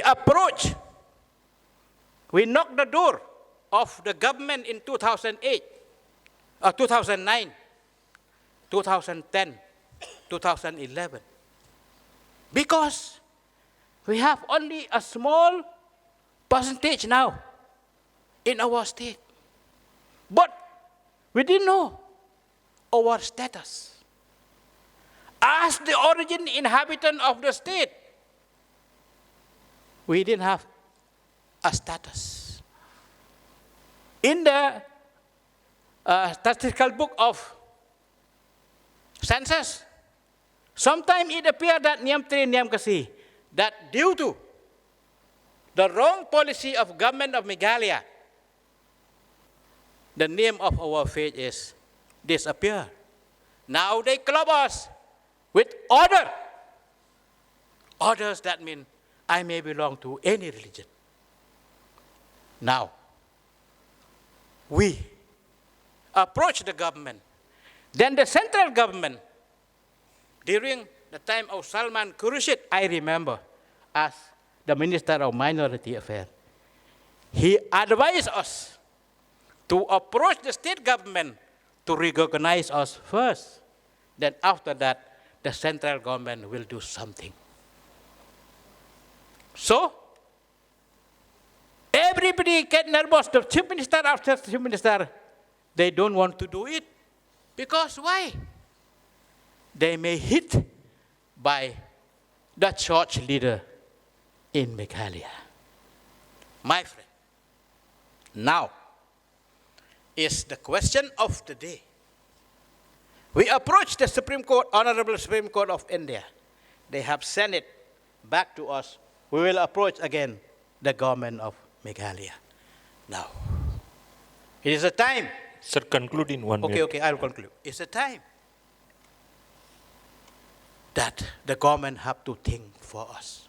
But I will suggest in this forum, if we can channelize it, if the government of India nominate a member from Anglo-Indian, why not from the indigenous faith forum to nominate one? So then he will address our grievances in the parliament. Thank you. Thank you. You have really understand the feelings and faith and belief you have. Just I recall a few months back, I was sitting on the TV and listening a NDTV debate of Ravish Kumar. So, in sitting in a AC room in Delhi studio, he was asking a RSS guy, if the whole country converted religiously to Muslim or Christianity, then what is the problem? What is the problem? It will be like this India. So, Ronaldo sir, actually you have given that answer. That problem is we don't want to lose our belief, faith, culture. And that's why we are not ready for the conversion. That's why we are stopping. So by setting in Delhi an NDTV kind of brand, it's with a 5 lakh or 1 crore monthly income, it is very difficult to understand the feeling of a person sitting in the northeast area and how he wanted to protect his traditional heritage of culture and beliefs and faiths. So thank you, sir. You have highlighted it. We feel this consolidation will absolutely take this point of this Ashtalakshmi and it will go on. Thank you. Now I would like to request, Namaskar everybody here. Mr. Moderator is very a good timekeeper and I shall not go beyond this time. So, my topic is an introduction to Manipuri Vaishnavism. Manipuri Vaishnavism is sect in the Vaishnava cult of Hinduism. Hindu Sanatana Dharma based on the authentic Vedavad of Sri Chaitanya Mahaprabhu, who gave stress on the practice of kirtana or singing of the Lord's name, fame, place, and as the surest, safest, and the easiest method of having the union of the Supreme Lord. According to history, I shall give the gist only. Hinduism in Manipur has entered in the year 1467 to 1508.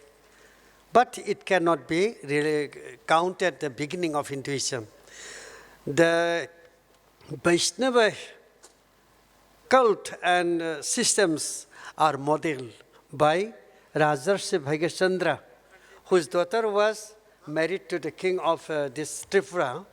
And I think there is a Radhanagar in which a temple is here. Radha Govind is worshipped here. This is the what we call gift of Rajarshi Bhagyachandra to his daughter. It is still now it is a worship. And in this Hinduism, in this Vaishnavism, the amalgamation of the erstwhile practices of the Maitais and the finest philosophy of Chaitanya Mahaprabhu are mingled together. This is the way that I would like to show you in this evening. You know, the system of Rajarsi Bhagyachandra, that is we call Raganuga Bhakta. Raganuga Bhakti is a system in which the raga, that means the lust for the Lord. As you know, we have been told that there are 6 enemies. They are called, say, Kama, Krodha, Lobha, Mohammed, Machari, Ityadi. These 6 things should be subdued and conquered, then we shall go to the Lord.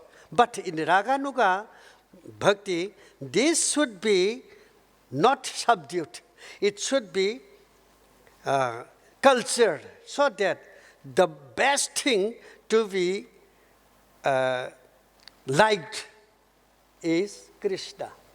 If it is converted in this way, then we can use this gift of nature that is like calm. Calm can be turned into a path to get the Lord. This is Raganuga Bhakti. That is why we know, as you know well, when we see with our eyes, we recorded a new thing. When we see with our mind, a new idea is captured. When we see with our intellect, a new experience is gained.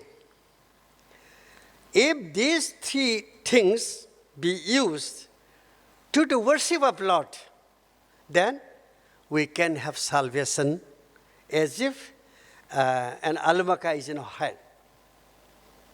Who says? The Lord says in the Gita, 5th chapter, 18th verses, Vidya vinaya sampane brahmane gavi hastini supake samadarsita. In the cows, in the faria, in the sandal, in the, say, dog, and this all, everybody who should see the goat, then we can have the salvation. We can have salvation at any time. So, our Manipuri Vaishnavism has something, and now I should like to say the steps in Raganuga a little. There are 8 steps to be practiced in Raganuga. The devotee has to identify himself as a servant of Lord Chaitanya. And in this steps, he is given a name related to the Lord with the word Dasa, servant. By the competent guru, he or she identifying herself as a servant of the Lord, has to follow the activities of other devotees, should spend in serving the Lord at her capacity, attending satsangas, chanting the mantra given by the Guru and following the advice of the Guru.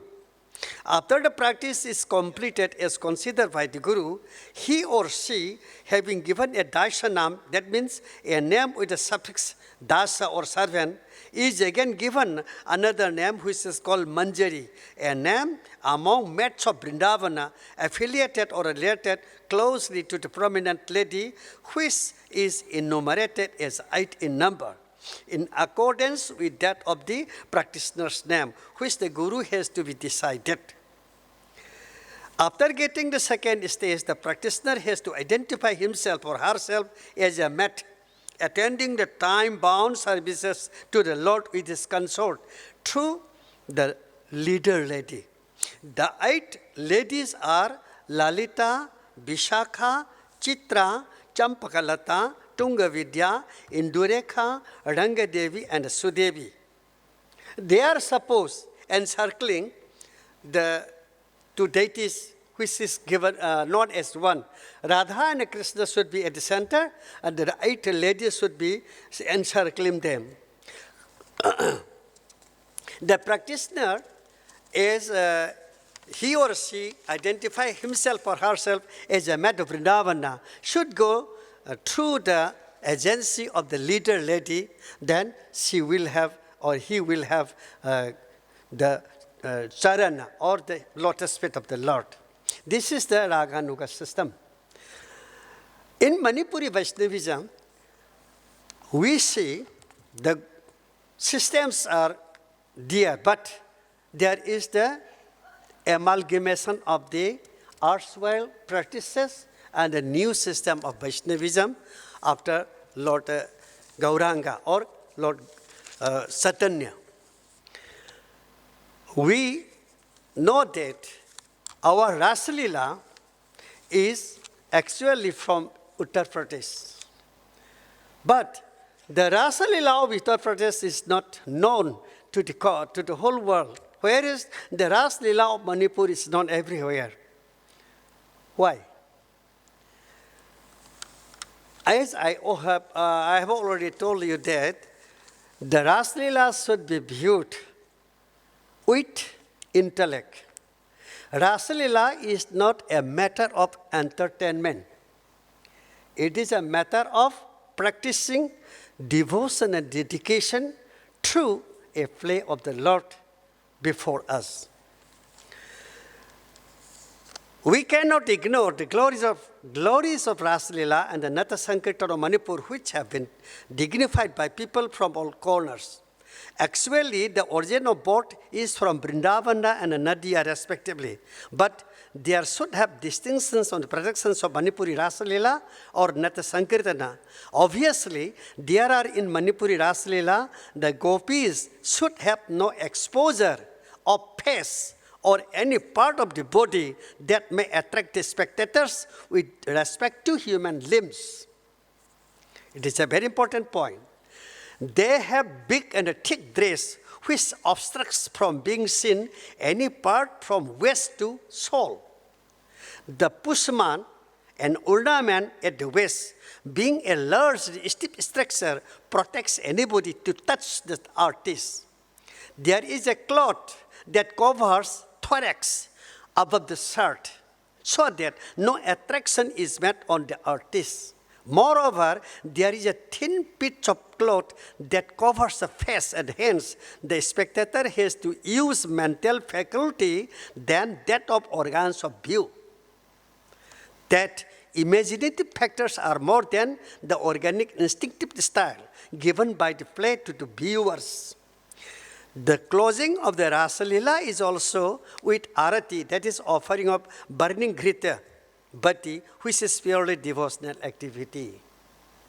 That is why in the Rasa Leela of Manipur, we have two things. One is devotion, the other is dedication. Similarly, the artists in Nata Sankirtana have to follow certain rules in dressing, singing, and dancing. He has to wear dhoti without border color line. He has to twist the back cloth while putting inside at the back. Another white cloth is to be used for fastening at the waist above the dhoti. A special turban of white cloth is also to be put on the head. This is called the three types of dressing. The artists are representing particular divine personalities while performing the Nata Sankirtana.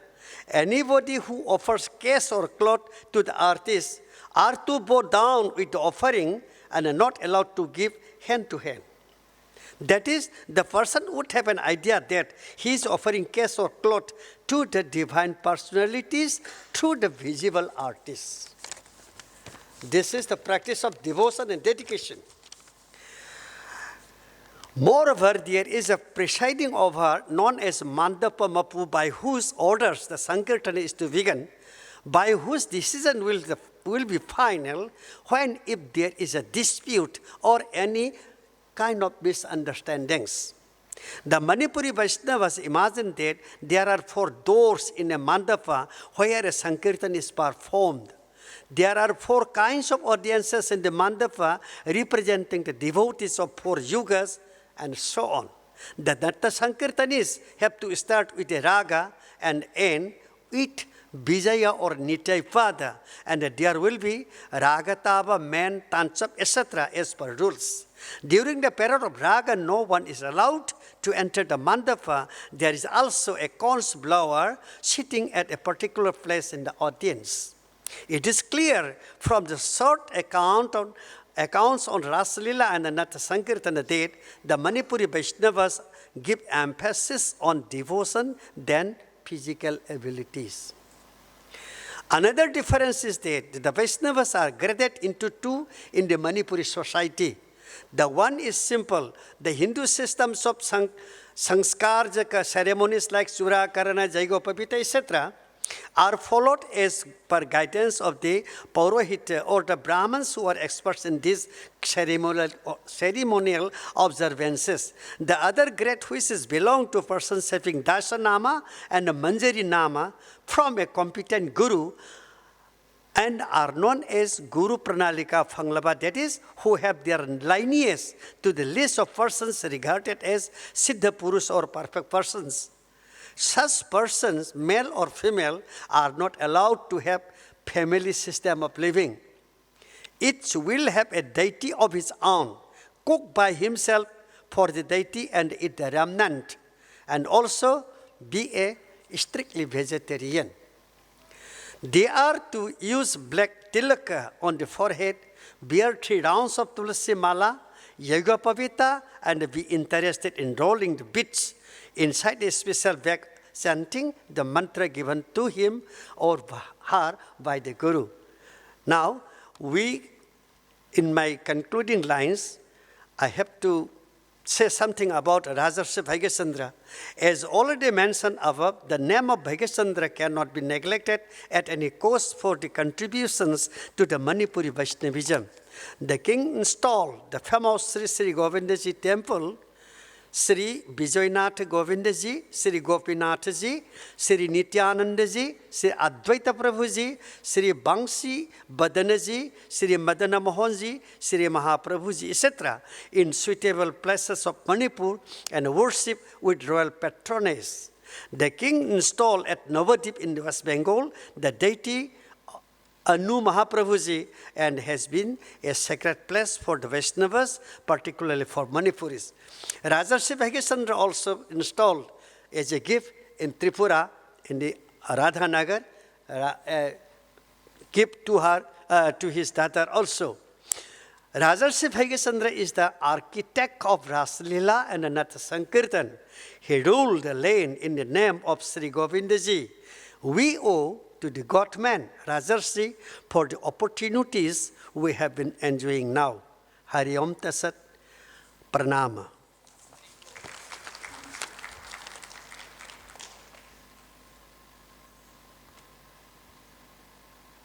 बहुत बहुत धन्यवाद ब्रजमणि शर्मा जी ने, जिन्होंने बहुत विस्तार से और बहुत समय से अपने बात को रखा, इसलिए बहुत बहुत धन्यवाद।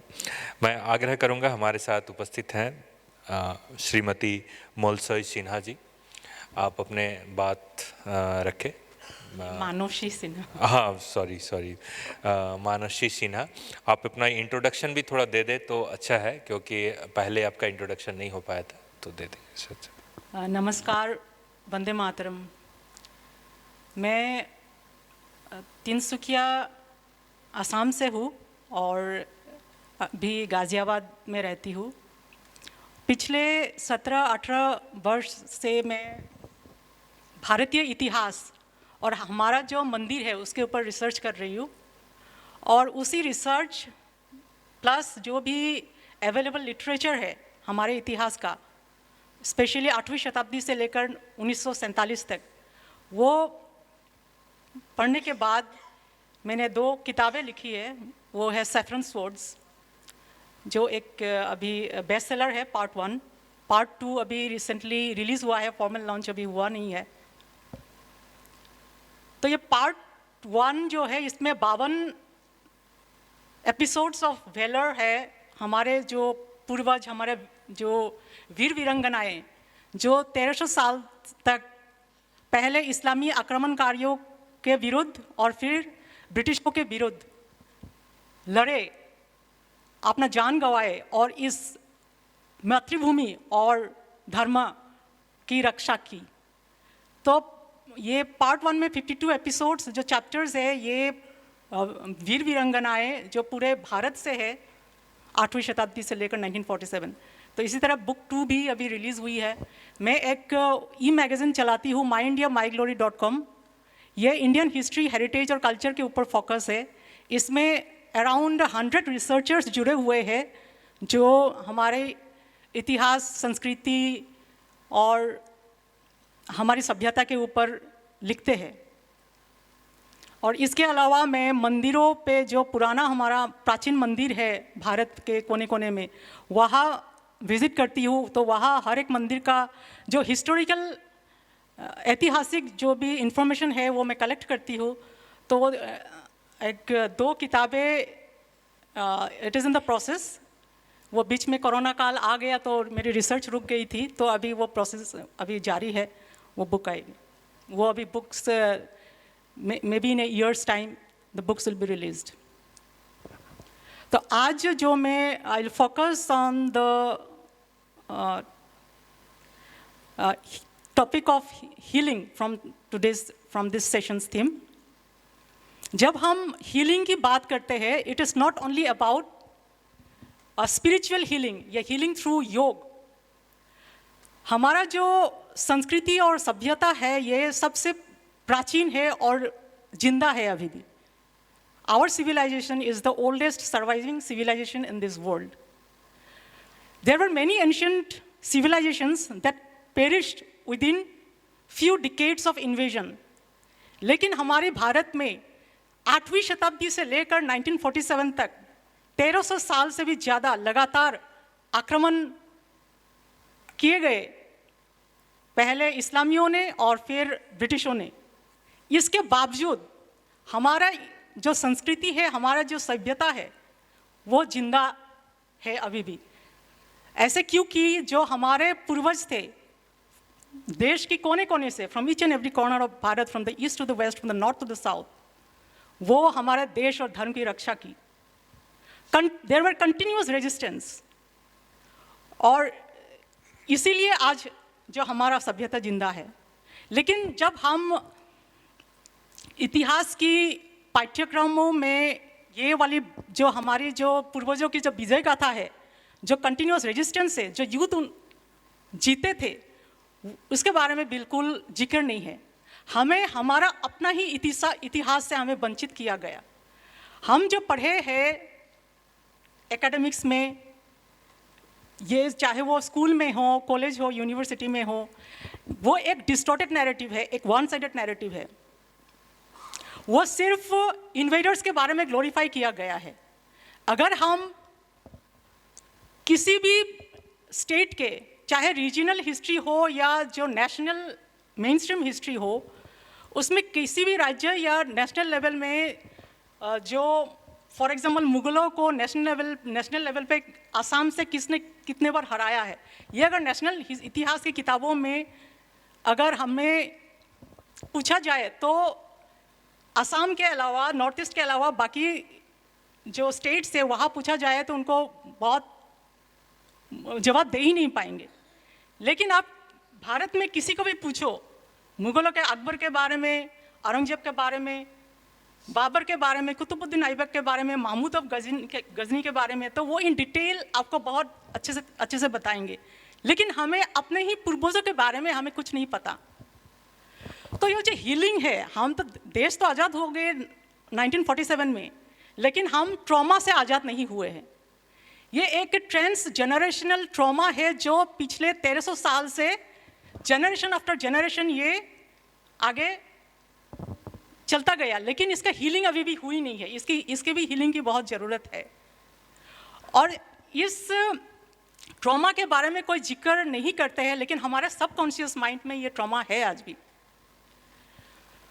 और इसीलिए ये जो ट्रॉमा है, इसका एक हीलिंग ये भी है, अगर हम अपने ही जो पूर्वज जिन्होंने अपने जान गंवाए धर्म और देश की रक्षा के लिए, उनके बारे में हम अगर पढ़े, उनको स्मरण करें कि किस तरह से आज हम जिंदा है हमारे पूर्वजों की वजह से, because of their sacrifice, because of their continuous resistance, तो भी वो हीलिंग एक तरह का वो हीलिंग होगी।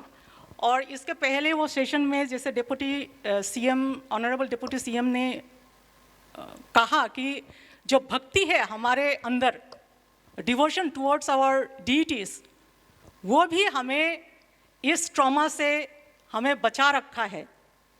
तो हमें ये हमारा जो संस्कृति है वो इसी भक्ति ने जिंदा रखा है।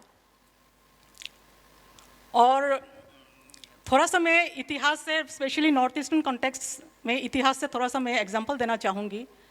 कालिका पुराना और योगिनी तंत्र में जो कामरूपा, जो असम जो पहले कामरूप प्रागज्योतिषपुर से नाम से जाना जाता था, कामरूप का जो ज्योग्राफिकल बाउंड्रीज था उस समय वो 100 योजनास थे और एक योजना 12 से 15 किलोमीटर होता है। तो 100 योजनास थे और जो खेन डायनेस्टीज का जो शासन था उसके पहले पाला डायनेस्टी का शासन था। खेन डायनेस्टी के शासनकाल में डायनेस्टी वाज फाउंडेड बाय राजा पृथु। राजा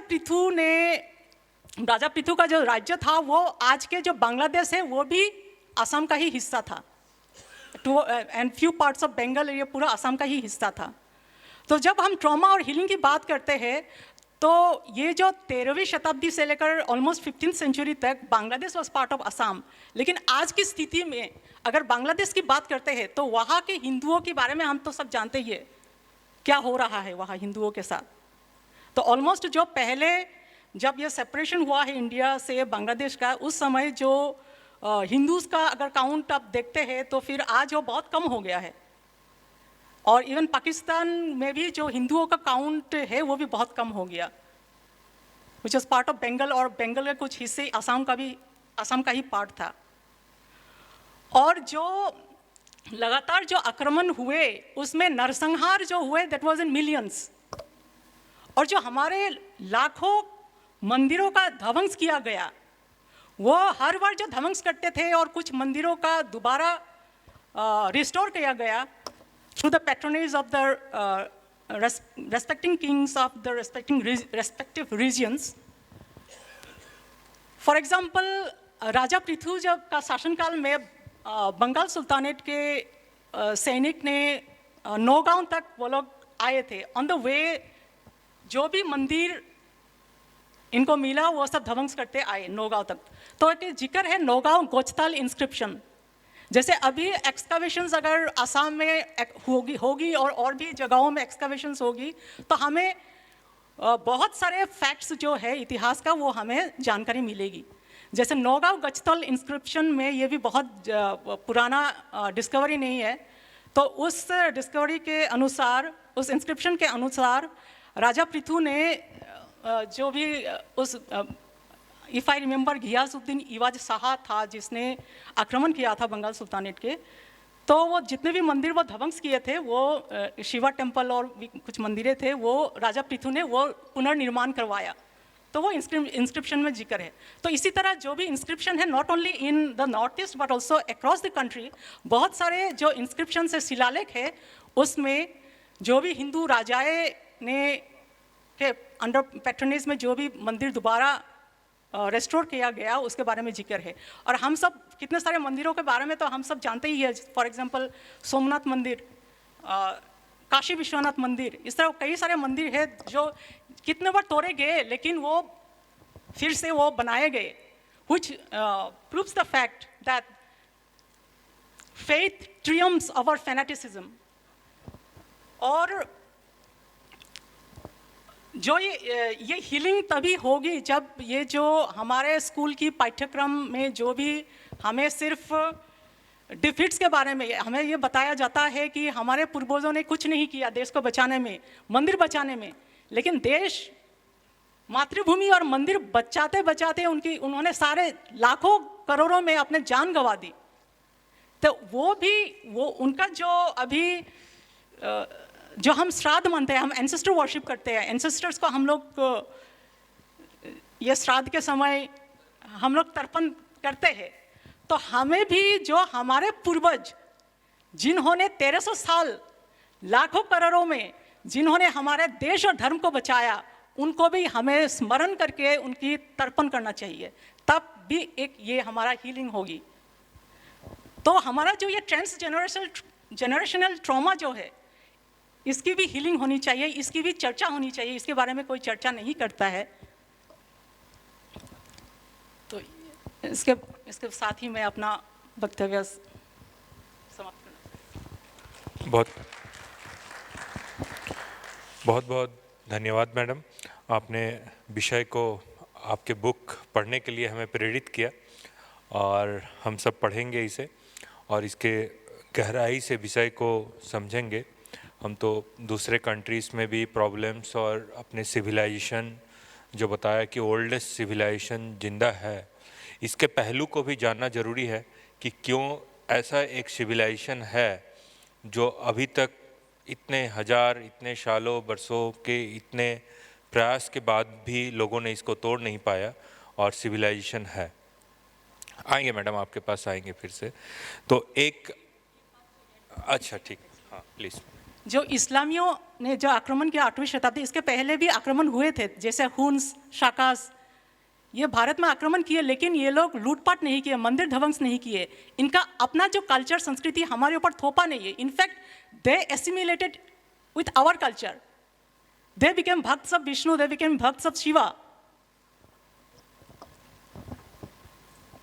अब मैं अपने जो पैनलिस्ट अपने साथ हैं, जो सारे स्पीकर्स हैं, उनसे आप लोगों का अगर कोई सवाल है तो उनके तक पहुंचाना चाहता हूं। अगर किसी का कोई सवाल है तो एक दो सवाल हम लोग ले सकते हैं।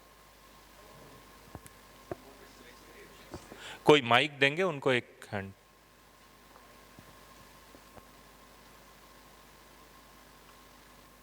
और भी कोई है तो अपना हाथ उठा लीजिए, फिर हम वहां पर माइक पहुंचाने का काम करेंगे। किसी के मन में और कोई सवाल भी हो तो भी तैयार हो जाए।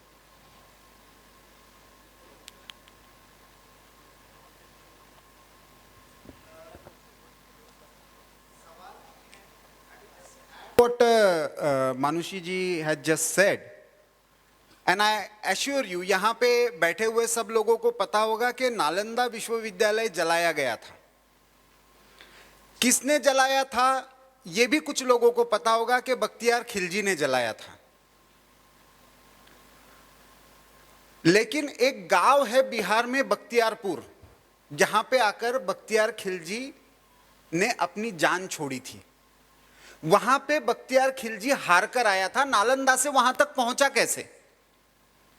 तो जिस राजा पृथु का अभी मानुषी ने उल्लेख किया, उसका एक इंस्क्रिप्शन 1206 का मिला है, जिसमें ब्रह्मपुत्र रिवर में रिवर्स जाते हुए अरुणाचल तक बख्तियार खिलजी की सेना को वो लेकर गया, मैं पीछे हट रहा हूं ये दिखाकर, और फिर ब्रह्मपुत्र में 10,000 की संख्या में उसके सैनिकों को मारा, हराया।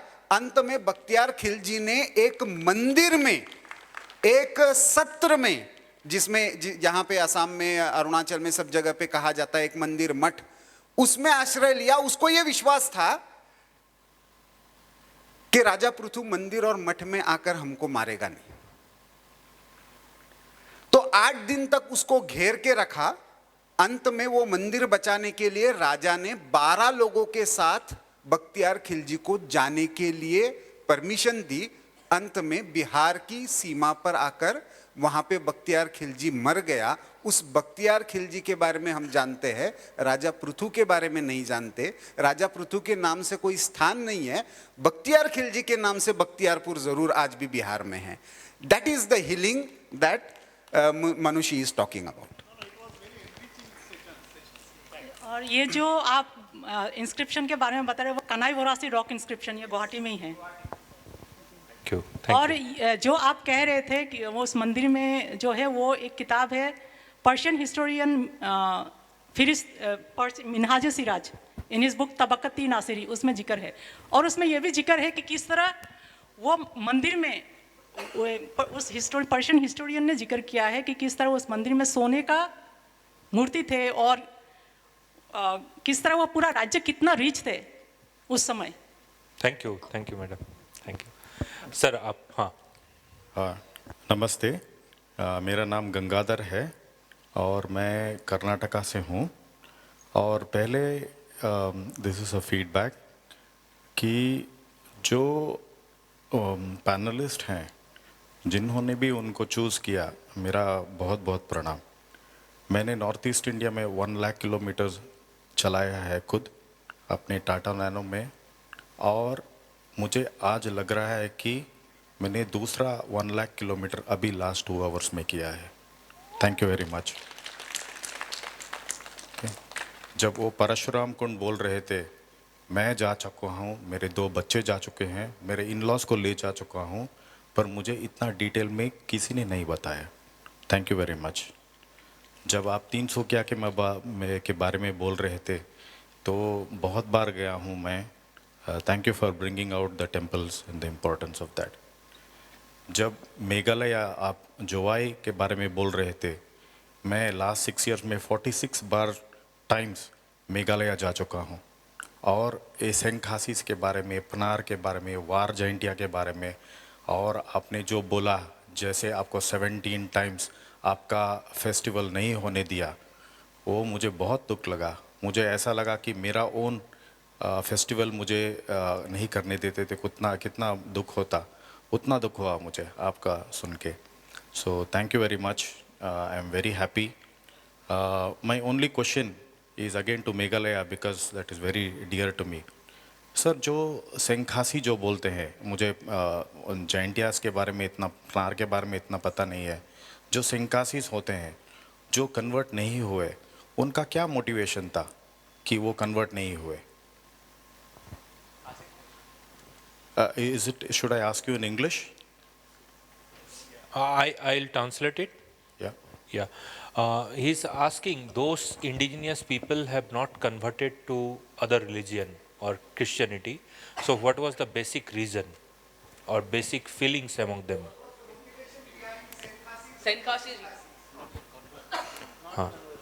Not conversion. That's why Sankasi and Sainraj stand for the protection. I have said that it's the custodian of the Niyam Kasi and Niyam 3.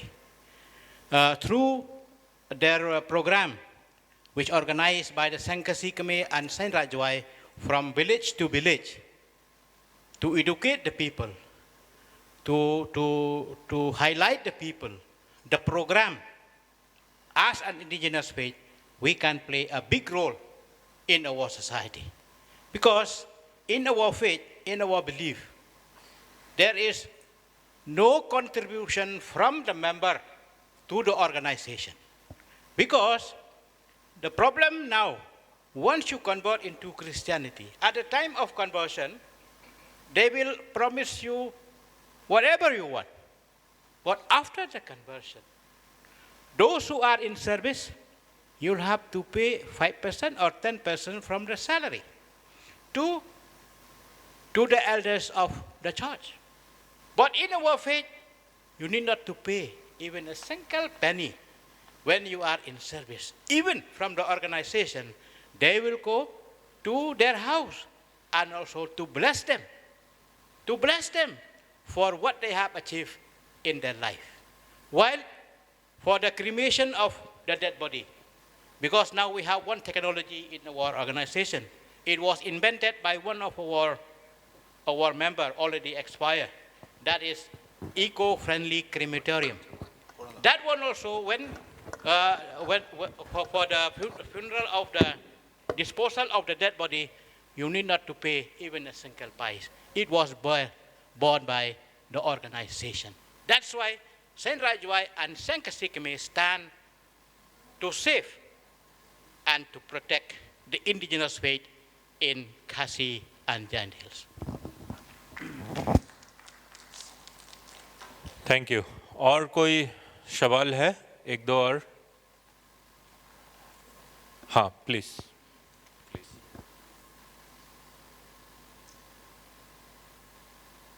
I'm Dr. Sangeeta Gogoi. I'm a professor of history. So I just want to add something regarding the invasion of alien intruders from the west to Kamrupa and then Assam. So it's like they invaded, and as it goes from Kanai Boroshibuashil Lalipi, that is inscription it is given, it's about 1206, Muhammad bin Bakhtiar Khilji, he came with the intention that is purely commercial. They wanted a route through Kamrupa to to Tibet and to China. That means they wanted to take the route, it is imperialistic, their design, purely economic, so that they can acquire Southeast Asia and up to China. That was defended by Kamrupi kings. But after that, when it comes to, for the history of Assam, we have seen there are 17 times the people of Assam under the Ahom kings, they defended those intruders, alien intruders, because I'm giving this word intruders because in Ahom traditional language, they have not written it as Mohammedans, Islam or Muslim, but it speaks Fang, P-H-A-N-G, Fang, that means invaders, anybody. If they are Europeans, they call Boga, white intruders, right? So they were Ahom, a group of Thai people, and the Thai means freedom or free people. At any cost, they didn't wanted the presence of foreigners in their kingdom. So they defended, and Kamrup was, by the Treaty of Asura Rally, 1639, Kamrup was gone to the Mughals. But I want to add that it was by Saraighat, Battle of Saraighat, and under the command of Lachit Borphukan, that the final battle was fought,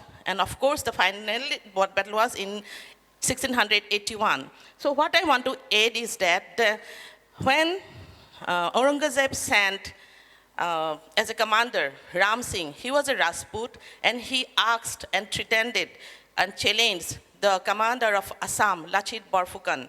If Borphukan, that means the governor and the commander, wanted the safety of Brahmanas and cows, go Brahmana, का safety चाहते हैं तो Borphukan को गुवाहाटी छोड़ना पड़ेगा. Being a Rajput, but under the command of the Mughals, he was forced, or he was compelled to speak those words. So, the king of the Ahom kingdom was Chakradhar Singha, who was asked to wear the khilat. That means the sirpao, tributary dress sent by the Mughal emperor, accepting the tributary status, and that was not liked by the king. And for your kind information, I want to add that what was the immediate cause of Battle of Saraighat, and that was the illegal demand, that means illegal official demand by Mughal Faujdar Firoz Khan for Assamese guards. That was the immediate cause. And finally, the battle was fought. The Assamese people, they won the battle. It was a glory. And if they would have defeated, we have seen different scenario. The Assamese culture would not have preserved, and not only that, the situation of Southeast Asia would have been different. We would not have seen the golden pagodas anymore. Thank you. Thank you. Madam, I would like to disagree very politely. If Bakhtiyar Khilji didn't have any religious intention, he wouldn't have burnt Nalanda. Don't whitewash this that it was a commercial project. It was a pure Islamization project up to Southeast Asia. Main target was Tibet. Fortunately, thanks to Pruthu, Bakhtiyar Khilji was stopped here.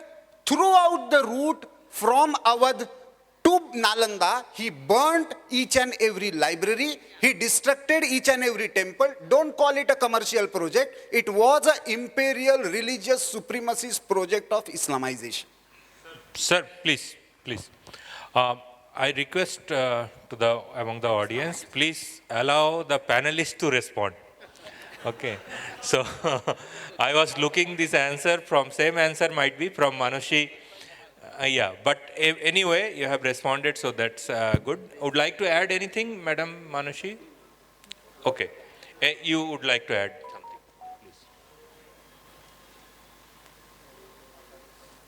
please. Thank you so much, sir. It was a wonderful paper. I would like to add, written down many points.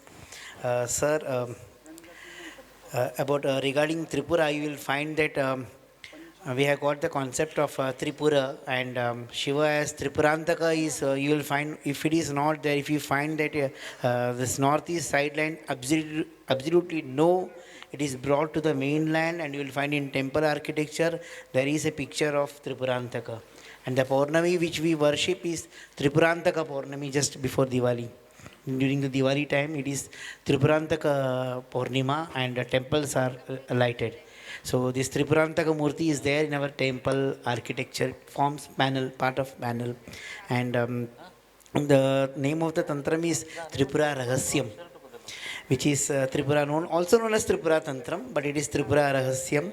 And we have got the goddess Gayatri in three. Gayatri is famous today, but it is actually three forms. It is the which is said by the Dvija is Savitri, which is given to him as Savitri mantra. The Kshatriya it is given as Gayatri mantra, and the Vaishya it is given as Savitri mantra. So the same mantra has got three names, three connotations, three usages. Then one of the most important which I really loved was Pashupati. This is the place of Pashupata cult. And you will find Simhavahini, that is the Durga cult, also a beautiful amalgamation of two cults where you will find Shaiva and Shakti together here. And when Sir was speaking about, Agastya Sir was speaking about Aja, that is we have got Bali, it is Aja Bali, Aja Putra Bali. Aja is that one who is not born. The one who is not born, how will he have a son? So that is why Aja Putra, that is a goat, is offered as for Bali. So, and sir, we have got in Sri Vidya, we have got something of Parashurama, a wonderful work called as Parashurama Kalpa Sutram. There is nothing, and based on it is the Tripura Rahasyam. Two beautiful works which are for this land. Thank you so much. This was what I wanted to add to it. Yeah. Thank you. It's really adding a point to it, and it was really good. As Sir was mentioning about conversion, what I feel personally that one way to stop conversion, or one way the reason people get converted, is because of the lack of understanding our own Sanatana culture. And this can only be taken off by the Upanyasakars. When Upanyasakar come up, see how it works is, when there are Punyatmas, there are Mahatmas, there are priests who know about something, they should come up with the idea of propagating it. So if I'm approaching a person, see, if I can assure something that there is no one born in this Brahmanda who can convert me to any other religion apart Sanatana Dharma. This is only because that I have a good background of understanding my culture. The lack of understanding the culture is also one big reason of getting converted. So our acharyas, all the four Amanaya Pitha acharyas, have to take a Vijayatra the way they take to other places towards the northeast part of India, and they have to propagate the dharma and as well as establishing dharma there. So that will be one way that they can revive it. And as I was having a word with Shri Shriram ji yesterday night at the hotel, that we will definitely come, he'll definitely come with an idea of propagating the tantric traditions through Indica Today, which is a platform for Dharma Shastras and other things. So we'll definitely have a word with him regarding propagating of articles based and research paper based on the tantric traditions of Northeast India. So there are small little steps which we can take to protect our own culture by spreading awareness about our culture. Until that is not there, we cannot understand it. Thank you, sir. Dr. Saurisi, you would like to add something on this? Yes, वो Gogoi ma'am ने जो कहा है उसमें just half minute का कुछ add करना चाहूँगी. जो अहुम्स के अंडर बंगाल सुल्तानेट की तरफ से भी 5 अटैक्स हुए थे और मुगल्स का 18 अटैक्स हुए थे. ये कंटिन्यूअस रेजिस्टेंस हुए, कभी इन लोगों ने शासन नहीं कर पाया और पूरा बुरी तरह से अहुम लोगों ने हराया था इस्लामियों को, बंगाल सुल्तानेट एंड मुगल्स को. और इसमें मुला गाभरू एक है जो she was the wife of Phrasengmung Borgohain, Ahom commander. जब फ्रासिंगमुंग बरगोहाई का वीरगति हुई युद्ध भूमि में, तो जब ये बात पता चली और ये the Ahom soldiers are demotivated to continue fighting in the battlefield. Then Mula Gabhru जब उनको पता चला उनके हस्बैंड के बारे में, तो she road on the horse carrying a sword like शक्ति and entered the battlefield, and she killed many soldiers, including 2 lieutenants, before attaining Virgati in the battlefield. Thank you, madam. मैं सिर्फ इतना ही ऐड करना चाहता हूँ कि जो तंत्र और योगिक जो प्रैक्टिसेस है यहाँ पे बहुत प्राचीन काल से चल रहा है।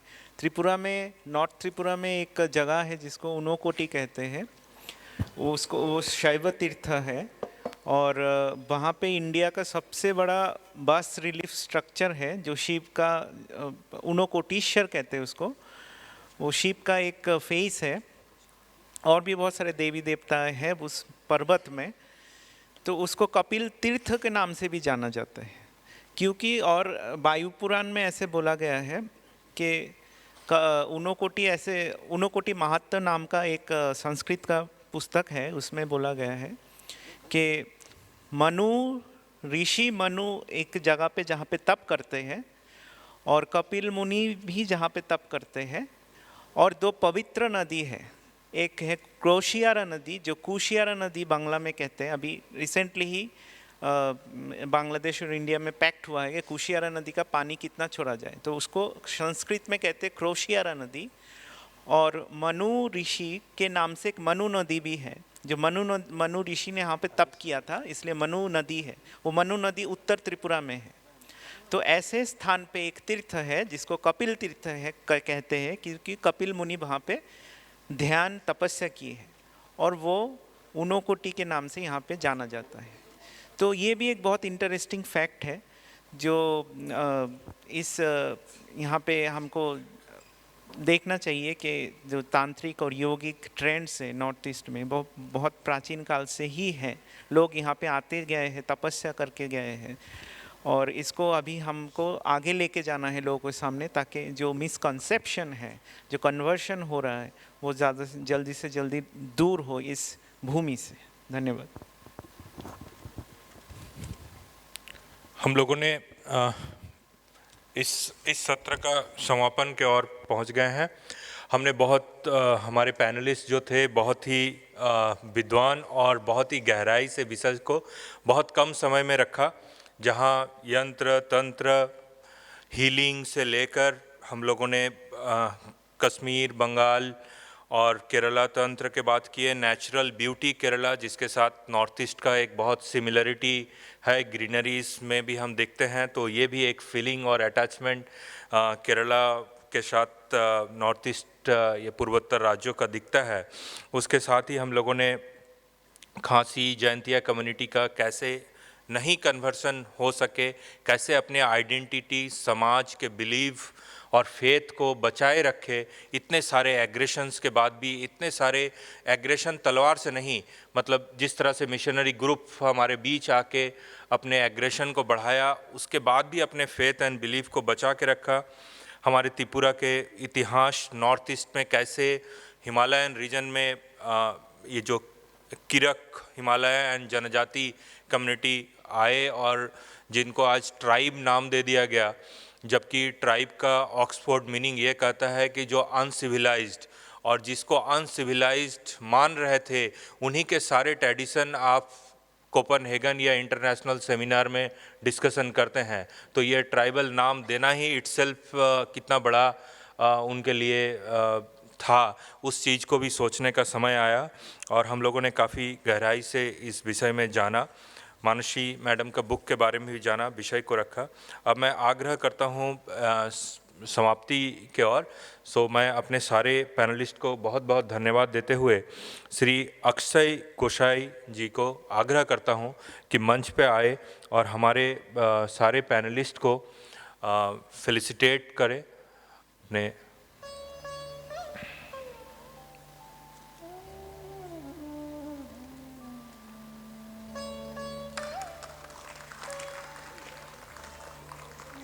शौरीश जी को फेलिसिटेट किए। Doctor Saurish Debbarma, assistant professor, government medical college.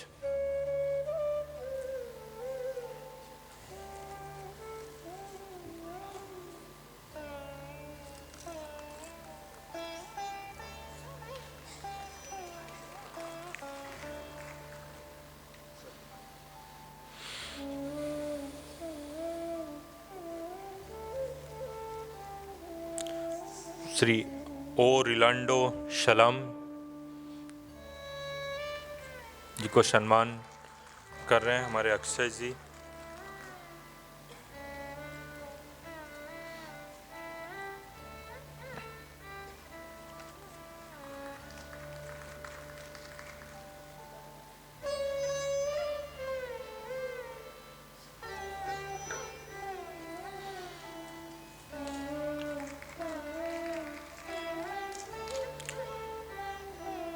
ब्रजमणि Sharma ji को सम्मान करेंगे।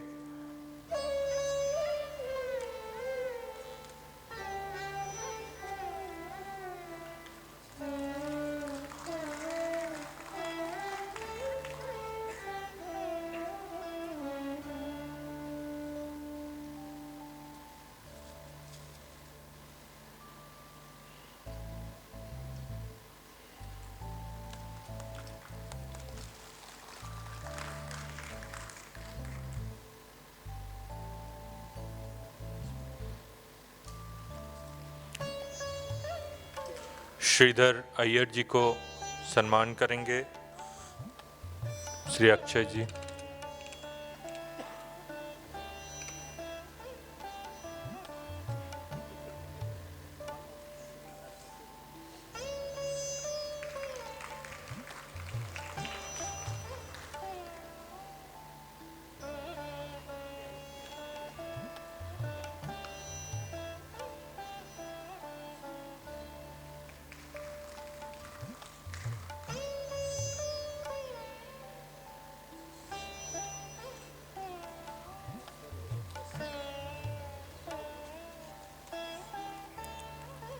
आचार्य अगस्त्य संजीव फटरील जी को सम्मान करेंगे अक्षय जी।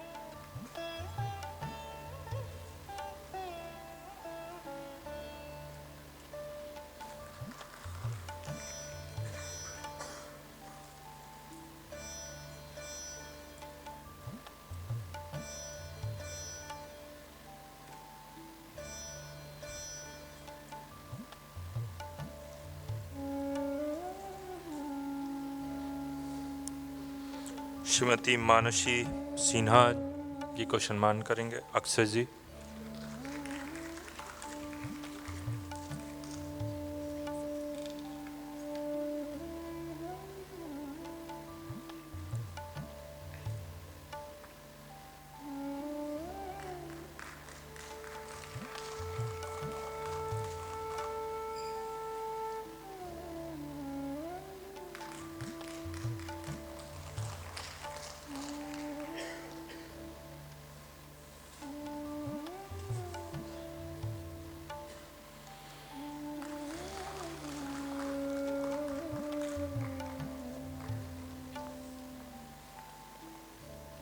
धन्यवाद धन्यवाद।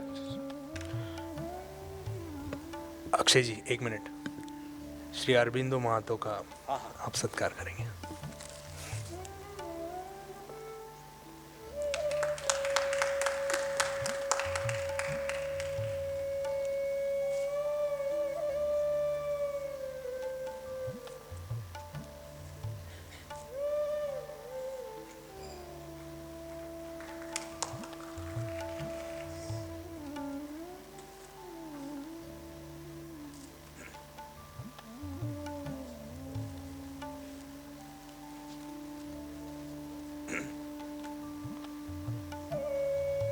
सभी का धन्यवाद।